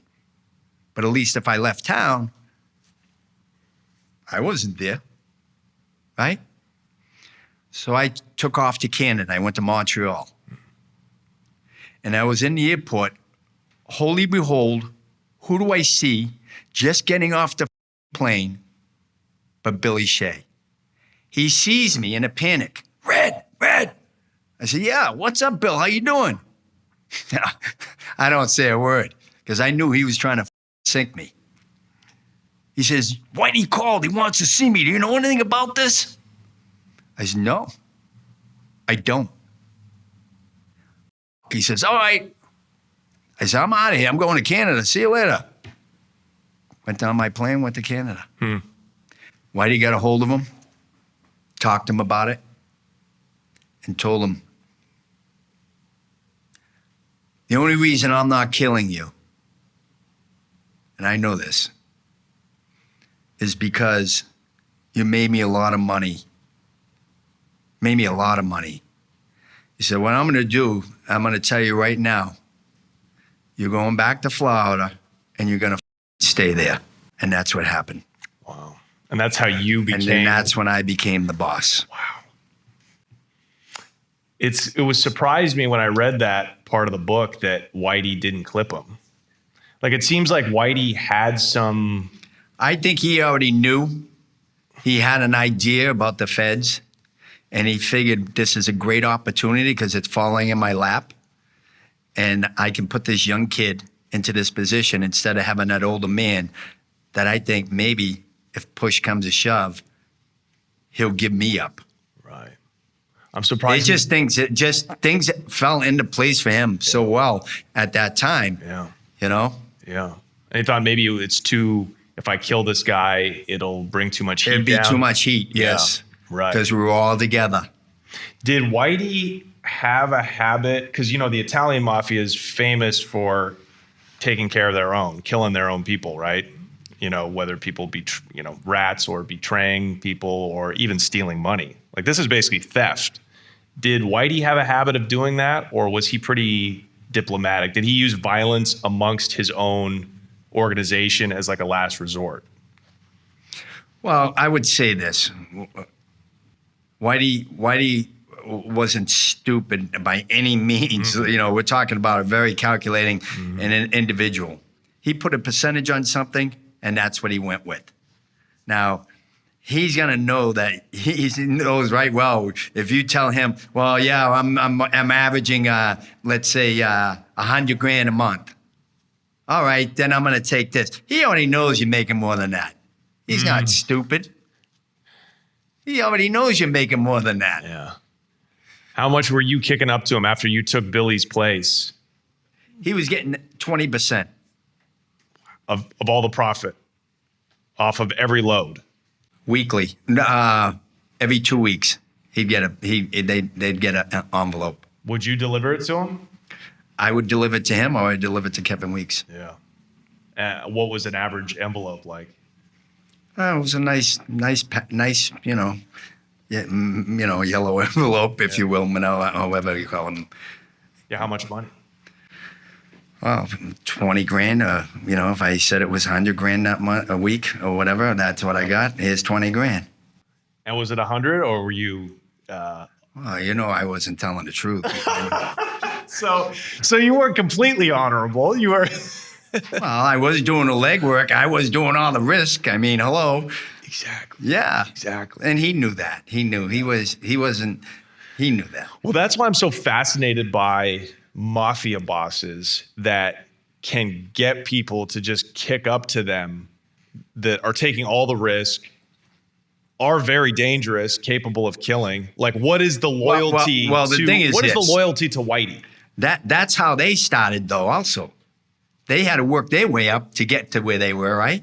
So they had to do the same thing. Right. And then when they made it to that plateau, that platform, then they didn't, they were able to do exactly what that guy did from when they were there, prior to them. So Whitey, by the time he went on the run, he had millions stashed Millions. all over the world. Where were some of the places they were saying he was hiding out? They thought Ireland. Where? Ireland. Oh, yeah. They looked everywhere. England. There was say, I seen Whitey Bulger in England. Of course, he wasn't in England, as we know now. But yeah, they looked everywhere. Yeah. I wonder, do they speculate how long he was in California for before he finally got arrested? I would say he was there at least 8 years or so. Yeah. Yeah, he was. As a matter of fact, when he was on the run, he was driving. He almost got pulled over, and I believe it was Louisiana or somewhere. Yeah, and it was a very close call for him at that time. Yeah, and he had disguises and stuff. He was able to, he had a mustache and glasses and a hat and all that. Yeah. And the lady he was with the whole time, Catherine Gregg. Yep. Did you know Catherine? Did you ever meet her? I didn't know her personally, but I know who she was from family coming in Southie. And they lived in outside of Southie in Quincy and Squantum area, and I lived out there too, in a nice townhouse and everything else.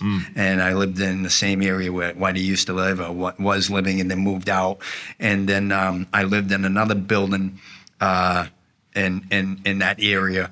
And I used to do a lot of running. I was a good runner at the time, and I'd run from that area because it's Quincy, Mass, and I'd run over the bridge and then into Southie and all that. I'd run 7-8 miles easy on that run. Yeah, it was at least an 8-mile run. Sometimes I'd even run even further. It would be a 12-mile run. So yeah, and Whitey was like and that then he'd too. be coming out because Whitey didn't come out till later on in the evening, later in the afternoon, and then went down to the store, a base, if you will. And I'd be out. I'd be running at that time, and I'd be running. And he'd walk by and he'd just give me a little wave, and I'd be like, and he'd be like, he used to call me the cheetah because I was so fast, Yeah. I mean, I was the type of guy that I was running in blizzards. When there was a blizzard in Boston, I'd go out and put on my boots and run in that blizzard. And I'd be the only guy, nutcase out there, running around the park in my boots in a blizzard. Yeah, you were dedicated. You were a really, really dedicated athlete, and I think a lot of that transferred into your criminal. Yeah, because I always wanted to stay up and stay in shape and be ready for whatever possibility came my way.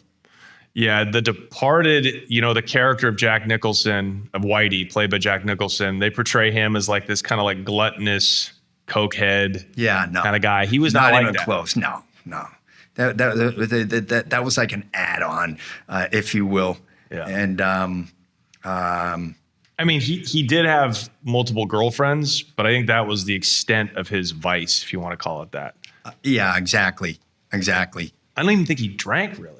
He did drink. He loved wine. He loved good wine. Right. He did. He splurged at times, but when he did that, he went to like high-end places, and he did it low key. And that's why he used to say to me, you do the things, go out of town and have a good time. Yeah. Don't do it here so everybody can see you. Right. Yeah. His crew wasn't a bunch of like Irish drunks. Like they had to be really careful around him to not be belligerent. Yeah, he didn't like anybody that was like that. He liked them to be disciplined. Mm-hmm. That is correct. Yeah. Yeah. I mean, I think people are fascinated by Whitey. I mean, he was the longest. I think he was the mafia guy with the longest time on the lam. Yeah, he was out for 16 years on the lam. I wouldn't say he's the longest because I believe throughout the world there were guys who are even longer than him. I know so. But that said, he had a good run, especially going in his 80s, into his 80s. Yeah. Game's over at that time. Right. I mean, no offense to people in their 80s, but Jesus Christ, if I make it to 80, I'm even 80 years of age, I'll be happy. Yeah. And he was like 85 when they arrested him or something? Yeah. Well, he was up there. He was he was up there. He was close to my mom's age at the time. My mom was just a little older than he was. Yeah. And did he outlive his brother, Billy? No, Billy's still alive. Wow. And his brother Jackie's still alive. Do they have any comments in the community about, their brother being this mafia boss, an informant? They don't really indulge in it, if you will. Yeah. I think they'd rather like just say it is what it is. Let's keep it that way. Now, when he was arrested, did he have any support within the community, or was he completely persona non grata in the eyes of the Southie community? He had support until they found out that it was a rat. Whitey had support. Right, but they knew he was a rat for 20 years while he was on the lam. So did he have any sympathy when he finally was arrested? What was that, like 2012 or something? I don't think there was any sympathy. There was no sympathy, right? No. He met his demise. He met his demise in federal prison, and I think he wanted that. I think he wanted to be killed because he hated being called a rat. He hated it. It drove him nuts. But you don't think he considered himself a rat? He didn't, no. Why? Because I have no, I mean, that's a question that you'd have to ask him, I mean, to be honest with you, but he always thought himself as a strong, solid guy, and maybe he just thought he played the game better than anybody else. Maybe that was his mindset. Right. But that said, he hated it when he was called a rat. Yeah. Hated it. Well, I've talked to people at the top, in just the course of doing this podcast. And I think when you get to a certain level, just like I brought up with the Mexican narco kingpins, they don't consider that ratting. And I think it is, but I think there's a delusion that you get when you're that powerful for that long that you're like, oh, no, I'm at a different level to where this is just chess. So that said, I think he felt as that he was part of the FBI or some, like an agent himself, if you will, in that sense, psychologically. But, you kind of are. When he got indicted, before he got indicted, when we got indicted, I did, with the 51 people, it was in the paper that Monday. We got arrested on a Friday. We were in for the weekend, and then the Boston Herald front page was Whitey's a canary because he didn't get indicted with everybody, right? But hold on. I had already known what they was going to say because Whitey told me. He said, they're going to bash me. They're going to say about this or that about me. Only reason is because they can't get to me. They can't get to me. And the reason why they can't get to him is because of guys like you, Johnny. You won't give me up. You won't say anything.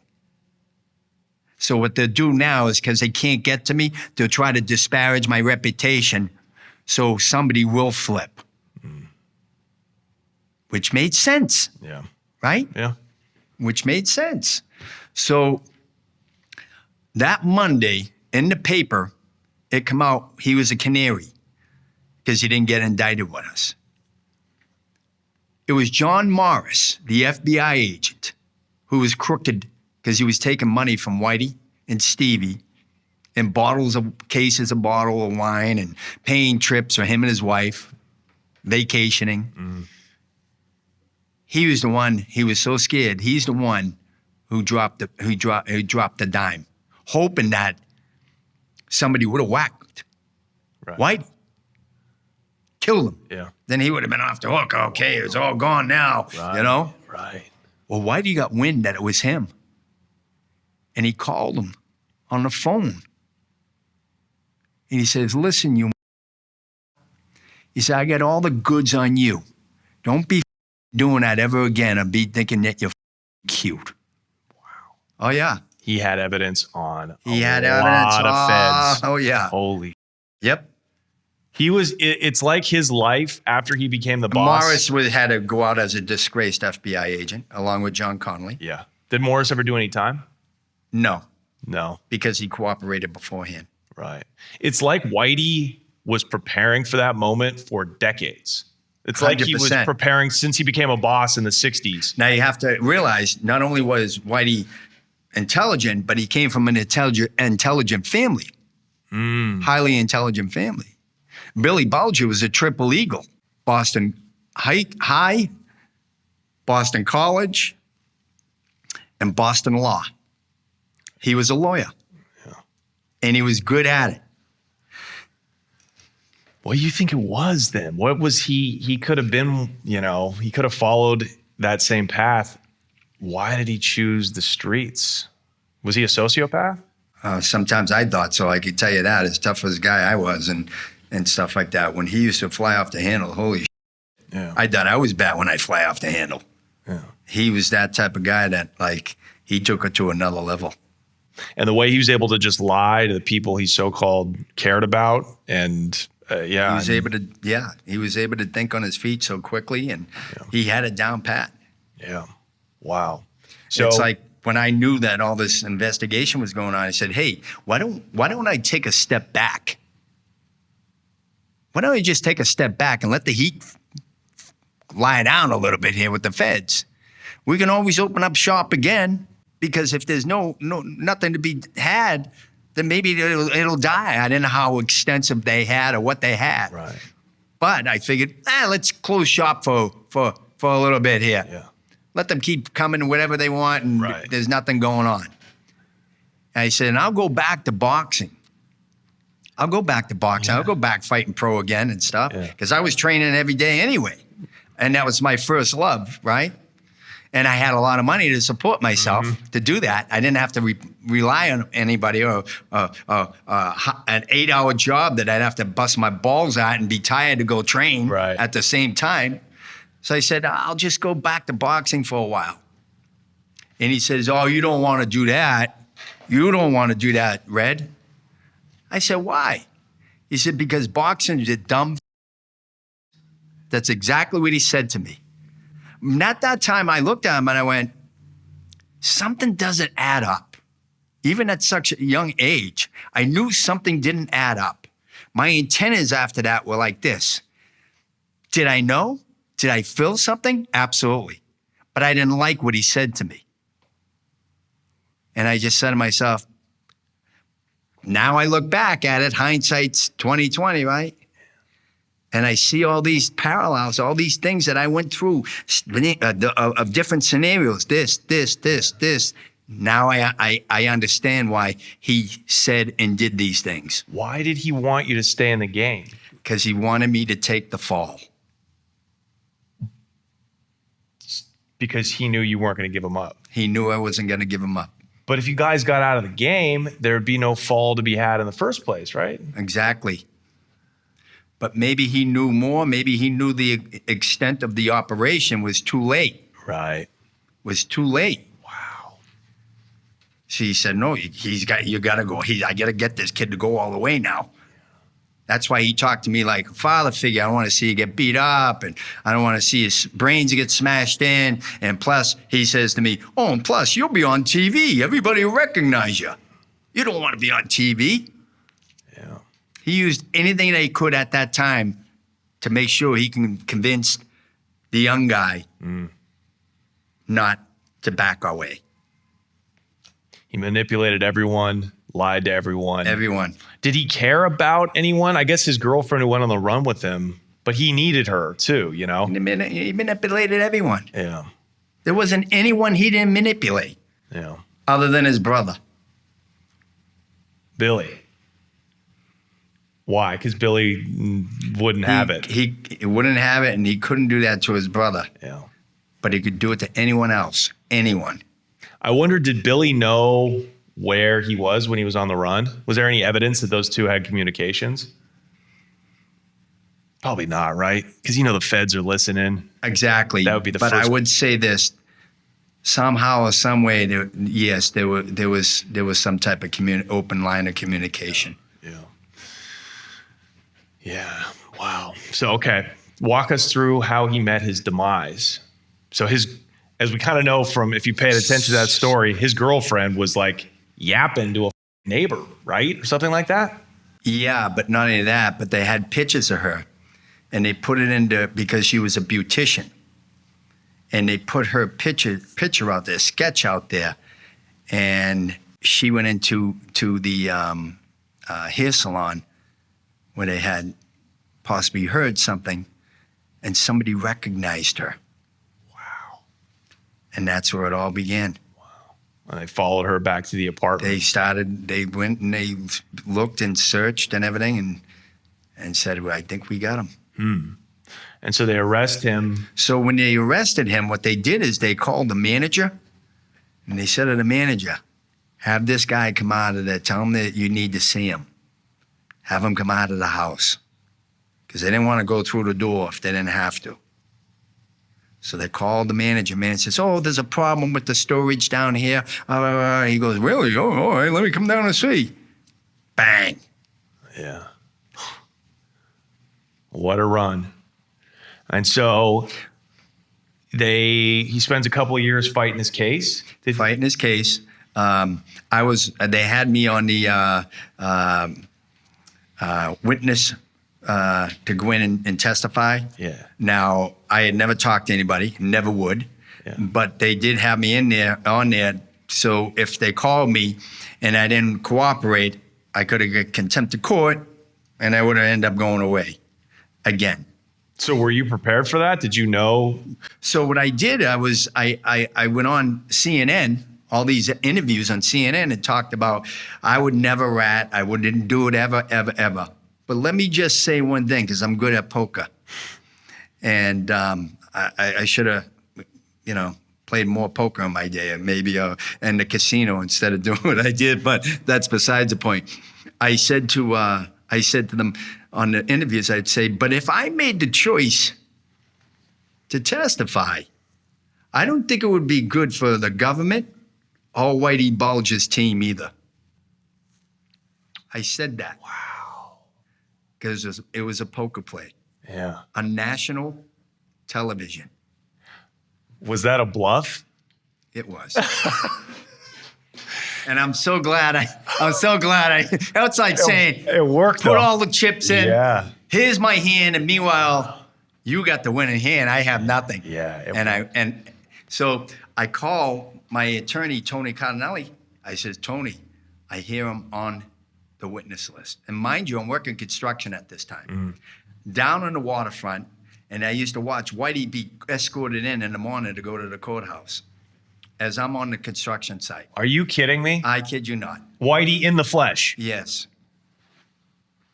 That's so crazy. So that said, I called my attorney, Tony Cardinelli, and I says, hey, Tony, I hear my name is on the list. He said, hold on. He calls the head guy, prosecutor. He said, you don't need Johnny. You got enough guys. You got enough people. You don't need him. And by the way, you don't know what Johnny's going to say. Johnny's he's his own guy. He's like a maverick. You don't know what he's going to say. He could throw a wrench into your wheels. You have your guys that know and will say what you want already. And they said, you're right, Tony. So I was never called to testify. But that's when Billy Shay came in and testified and talked about the recruitment of Red Shea, of myself, and what I had and how they recruited me, and and all that, and how I was a maverick and had I had the balls to do these things on my own, and was Billy Shay in prison at the time, or had he gotten out? No, he was down in Florida. Oh, okay. Yeah. Oh, did he ever get locked up? He never got locked up. Wow. Because he talked right away, right? He never talked because he was never indicted on that particular case. Wow. It's because Whitey ran him out of the business. He dodged all that. Crazy. So obviously, Whitey is done. There's just decades of evidence and tons of witnesses that had him on murders, obviously racketeering, drug trafficking. Everything. It all come out in the end. It all come out in the end. It usually does. They dug up like corpses. Yep. Right? Yep. Insane. Like under like the Dorchester Bay or something. Yeah. No, what happened was when the water went out, low tide, they dug and then dropped the body and left. And those bodies are there for years, it's a pretty intelligent thing to do. I mean, if you think about it, right? Yeah. Who's ever going to look for a body there?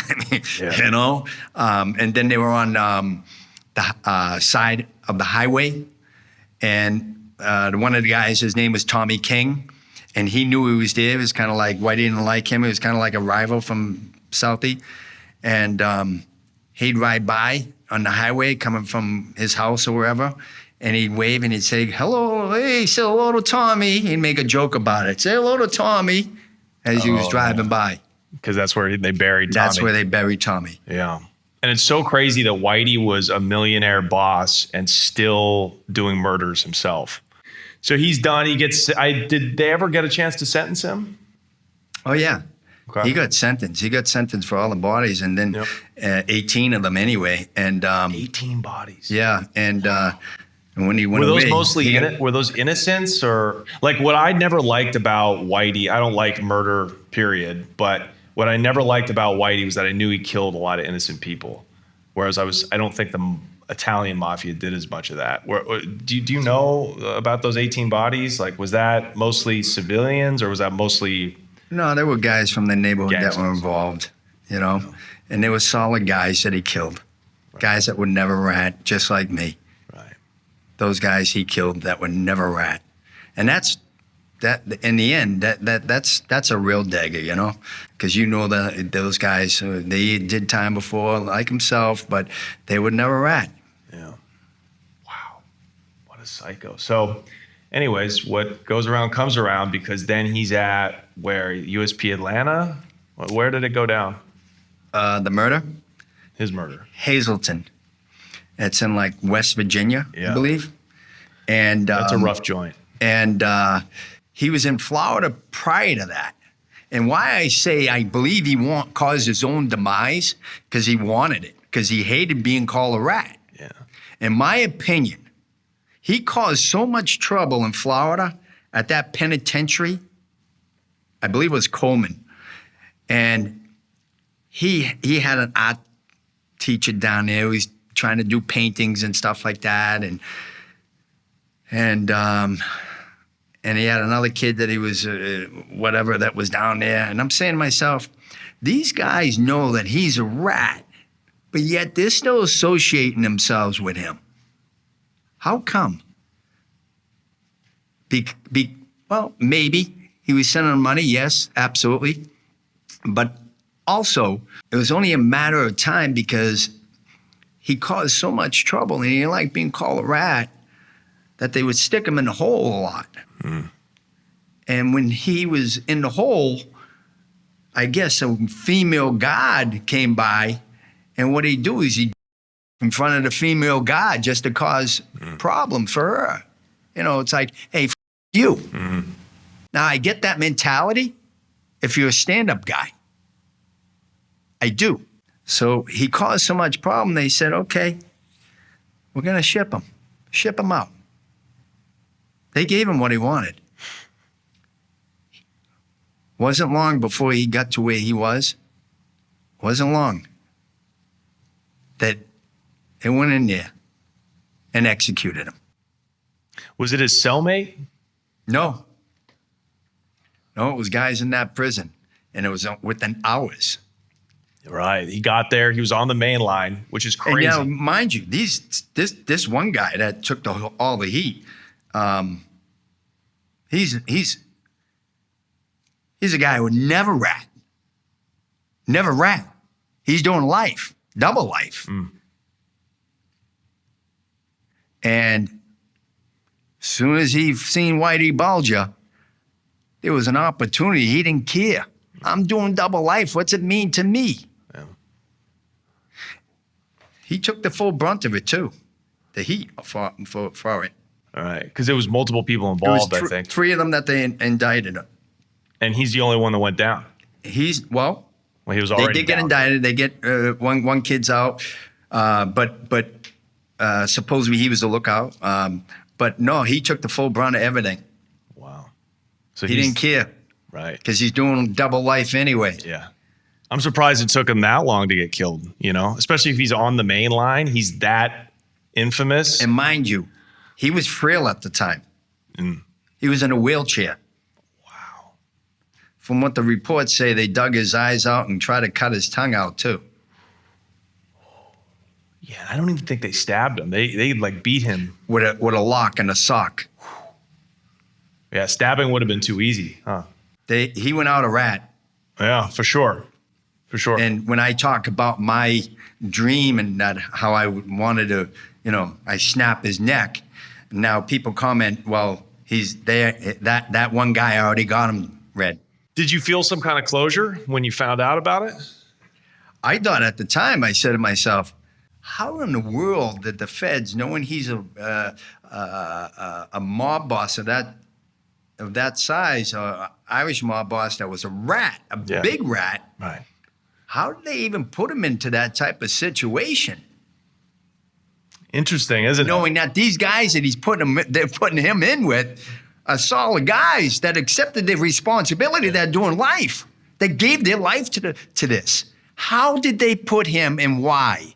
Well, because they're corrupt and they're vindictive. He was causing all those problems at Coleman. He was jerking off in front of female guards, talking. Nobody liked him to begin with because he is a rat bastard and he's got bad paperwork. He's not supposed to be walking the main line, period. So I think somebody with power said, you know what? There's some pipe hitters at Hazleton. Ship them over there. Give him what he wants. Exactly. And kind of what everybody wanted, Like, I have literally zero affiliation with any of it. I just grew up knowing about this guy and studying him. And when he got his, I was like, good. There's some justice. Oh, 100%. Did you feel any kind of like, I know this was years after you were out of life and out of prison. Did you feel some kind of relief or like, how did you feel when you got killed? I actually was upset Why? because I wasn't the one who was able to do it. Yeah, but you believe in the I know. afterlife. You believe. I do, and I spoke about that, the afterlife. You're a Catholic guy. I'm a Catholic guy. Killing is a mortal sin. So if you had killed him, you might not make it into the afterlife. Well, these are things that I still deal with. Wow. John Shay, I like you very much. I want to thank you for having me on. Your platform is huge, and I can't ask you anymore and thanking you anymore. You're awesome in what you do. But please, when you have these informants on, because I know they'll be on, I'm sure they will. I need the content. I'm not saying you don't. I'm not knocking you for that. Thanks. All I'm asking you is to ask them the real hard questions.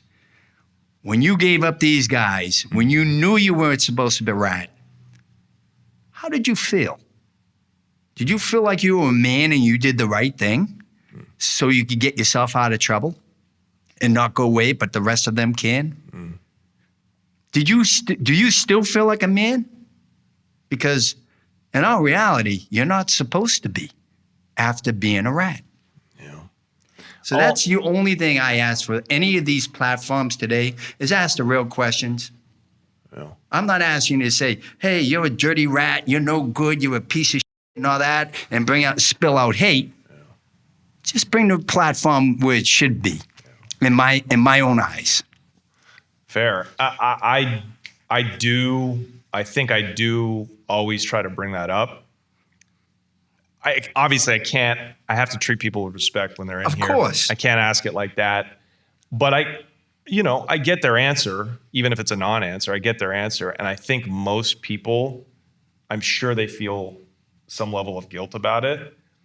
But humans, we delude ourselves all the time. We have this amazing ability to forget and to diminish or rationalize. And that's a survival instinct that we have biologically. So I think a lot of them feel bad about it. A lot of them regret it. A lot of people really, just from a self-preservation standpoint, had to do so much work for the feds and were put through such hell that I think a lot of them, just putting honor aside, were like, that was not worth it. I should have just done some time instead of having to go work for the DEA and be their slave for 15 years. So I think most of them regret it. I would like to hear them say that. Okay. I would like to hear them say that, because I don't think I ever heard any of them ever say that. We have a guy coming on in a couple of weeks who epitomizes the argument, the other side of the argument that you're making, the philosophy that you live by. So you should watch, and people should tune in. He was a very, very, very high level guy, one of Chapo's main people in the U.S., and he was responsible for. He was the main guy testifying against him to put him away for life. So if there's anybody that can articulate the why, it'll be him. So stay tuned. Absolutely. You wrote a best-selling book. It's amazing. Your book is so good. Thank you. And Mark Wahlberg wrote the introduction to it, which I'm so happy, because by Mark writing the introduction to my book and accepting me and saying, hey, and Mark had said this at one point in time in a meeting. He said, John was such a young kid from the neighborhood that what he learned, he did right, because that's what he learned. And there's a lot of truth to that. Yeah. He's not saying what I did in breaking the law is the correct thing and the right thing by any means, but psychologically, he's talking about the psychological part of it. Mm-hmm. And that said, he loved the story. He wrote the introduction, and he gave me a chance to change my life around by being able to write this book and express myself and my feelings and the truths and about being a stand-up guy. Because mostly all these books and stories are all told through the eyes of a guy who cooperated and became a rat. Mm. Yeah. How about for a change, seeing it through the eyes of a guy who walked the walk and who would never, ever rat. And you were younger than everybody. And I was the youngest. And all these old seasoned gangsters stood up and raised their hand, and you stood tall. No, it's a really, really amazing story. And was it cathartic, by the way, to write? You Irish. I was actually working my ass off in construction. I was working 12, 14-hour days. And I'd go to my friend Fran Hurley's office, who's also one of the lawyers who came to me and brought the information back to Stevie about breaking out. I get the information against the rats. Yeah. Fran was a great guy and a true friend. And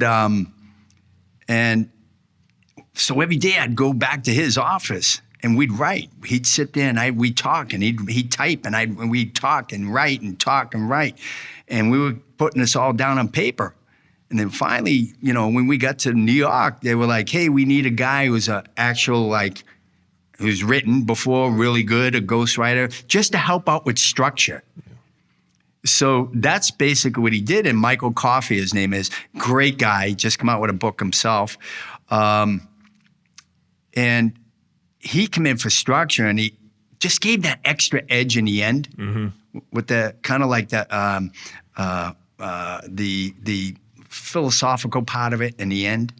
Like, for instance, I can live with myself. I can live with being on a bracelet. I can live with getting life, but I could never live by being a rat. Yeah. You have to live with yourself. That was the main philosophy. It's like, if Thank I you. can live with And myself, these are the things I'll that be okay. Michael Coffey, those little things that he implemented that were absolutely great. And because he got me, he understood. Yeah. And he understood what I was trying to say and put it in a perspective, in a structural perspective, that it would be put perfectly. Yeah. It's a great book. Rat Bastards, go read it. New York Times bestseller. Incredible. And it still sells. Oh, I'm sure. yeah.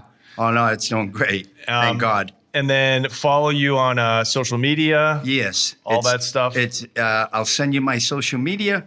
I think you're on it already. It's red_Shay_official. Yep. And then we have the podcast coming out in March. Which we got to plug. Go for it. And it's going to be on YouTube. It'll be the John Red Shea podcast. And we're going to have the website soon and all that good stuff. And we have some very good guests coming. I'm not telling you because after I'm done, you're going to say, Johnny, can you get them to come on with me too? I'm telling you. That's right, man. Well, I love to share guests, you know. Maybe we can collab. We'll figure it out. I think a collaboration between us would be the best. Sounds great. I'm telling you, you're going to love the guests I have. So we're going to switch over to the Patreon now, talk a little bit more. But this is one of these podcasts where I'm really grateful to get to do this, to talk to individuals like you. Thank you. Thank you, John. Thank you, guys. And we'll see you everybody. We'll see you over at Patreon, and go buy Rat Bastards. We'll see you later. Thank you.